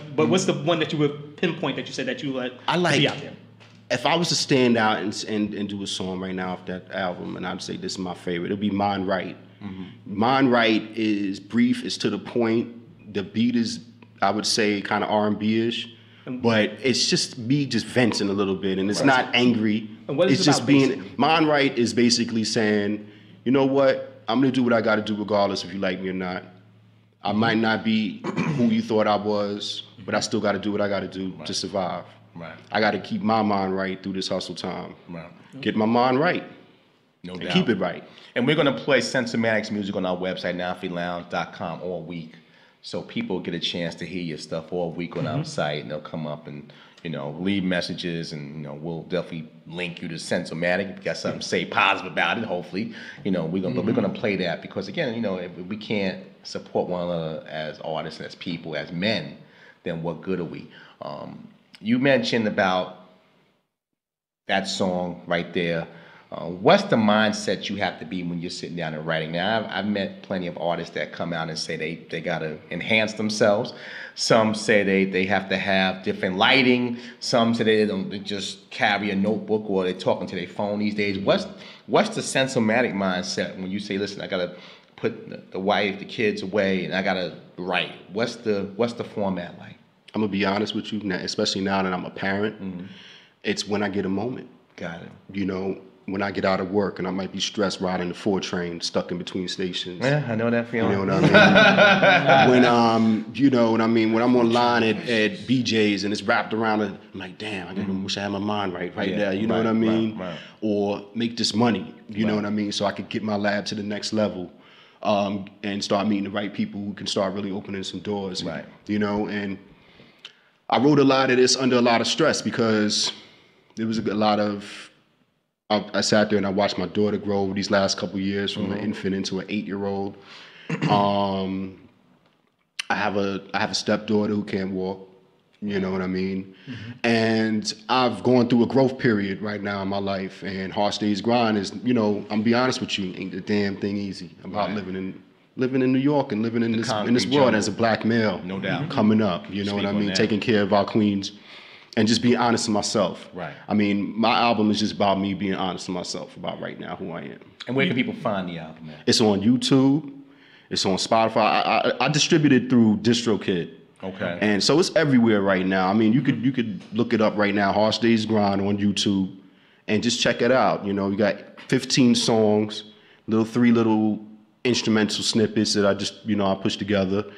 And just check it out. I hope you like it. I like it for right now. There's a lot of things out there that I could have did a lot better, but with the time that I had, I did the best I could. Well, you got to be a fan of your own music. Go ahead. You know what I was going to say? Not to be cutting you off. One thing I was going to say was that basically, if you ever look at most of the artists that's out there that put a lot of songs out of their pain, their hurt, and everything else, or what they're going through, became top hits. Yes, sir. Because look at that No Doubt album. Whoever thought that all that pain that she had, or even the Madonna album, or even some of the Michael Jackson stuff. Mary J's career. Fantasia, all those people who put out their heart and soul and the stuff that they was going through, album comes to the top. To fruition. And so if you look at what you did right there and all your stuff is put in there, I can see this gonna go far. Thank you very much.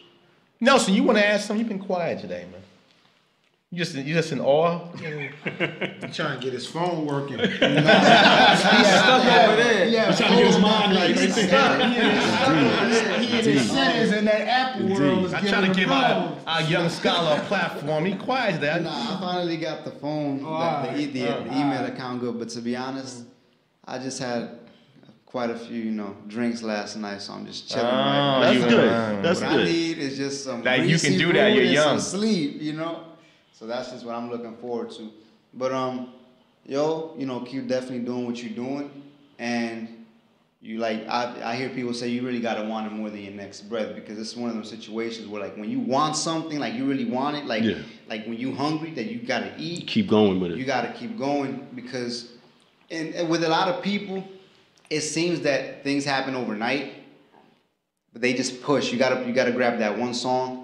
Push that one song hard, and then when you have their attention, it's like, all right, this is what I do, and then you give them the whole catalog. Yes, sir. So I'm rooting for you, man, and I'm pushing for you. Thank you very much. No doubt, He gave the best advice. Yeah. That's why I tell him he might be the youngest guy here, but he's just I'm studying right now. To any artist, that's really the blueprint. Promote that one song. And from a marketing perspective, let's definitely talk. I know Ghost, you work with Ghost. And Ghost West 176th Street Entertainment. Yeah, he's doing some unique things. We got him on cinema and movie theaters, so promoting the brand. So from a standpoint, the people you're working with are starting to branch out in different things. Absolutely. I call it outside the bun, beyond social, Instagram and Facebook and Twitter. I know you got to do those things, but it's also about community. Driving, when 100 cars are driving left or right, and that one car is driving right to left, I don't care where you're at, you're going to see that one car coming right to left. That's right. And you want to be that one car going against the grain. Absolutely. Josh, you want to add before we get out of here? Anything? I guess not. He's a deep throat. It's so much that I want to say, so I'm just kind of condense it real quick. Yeah. One, learn the social media game, obviously. Like Nelson said. 2, find a track that you're really in love with and push that one track as hard as possible. Everywhere you go, anytime you're out and about, that's that one track you want everybody to know about. Because that one track will get you more than enough followers that you can start pushing yourself. 3, try to just look at what some of these, and I hate to use him as the example, but gotta give credit where credit is due. 6ix9ine, look at what he did. I do agree. I do agree. As much as I can't stand some of the things he does, some of the things he does do, they are right. But the way he made himself popular and entertaining, and I'm not saying all the trolling and that's the one part that I can't talk to him about. But the way he did it, and the way he brought his marketing up, and everybody knows I can't even stand her, but Cardi B is another one where you got to give credit where credit is due. Look at how they did it. Go back and research. What did she do from here to here? Well, don't fall Cardi all the way, because you're not built for that. I'm just saying. But I'm saying you take bits and pieces of a lot of different people. Right. You put a puzzle together, and it'll give you an answer that you're looking for. And those are the 3 things I can stress to you. Is 1, find somebody young that you could probably latch on to, that you can learn something from in this new age. 2, stick to what you know. Push that album as hard as possible. And 3, just look around and see what other people are doing, and just take a bit from here and a bit from there and a bit from there. And next thing you know, you're gonna have a full puzzle, and you're gonna be a billionaire. Build your quilt. Thank you, King. Build your quilt. Again, Harsh Days Grind. One more time, where you can find Harsh Days Grind? YouTube, Spotify, all platforms. It's everywhere right now. It's just up there sitting. I was really tempted to pull it down for just editing purposes and put it back up. But I think right now I'm just gonna leave it. It is what it is, and stand with it, you know, and go back what I learned, what mistakes I made on it, and cook even harder next time I come back around. And here's a couple of cuts on nonfreelounge.com. Have you started the next project yet? Not yet. Not yet? Not yet. As a matter of fact, tomorrow afternoon I'm going to be seeing Deborah Coco and Just Give Me the Mic and promoting Harsh Day's Grind. So I got to stay right where I am for right now. But once I'm ready to go back to the lab, I'm starting to meet new people.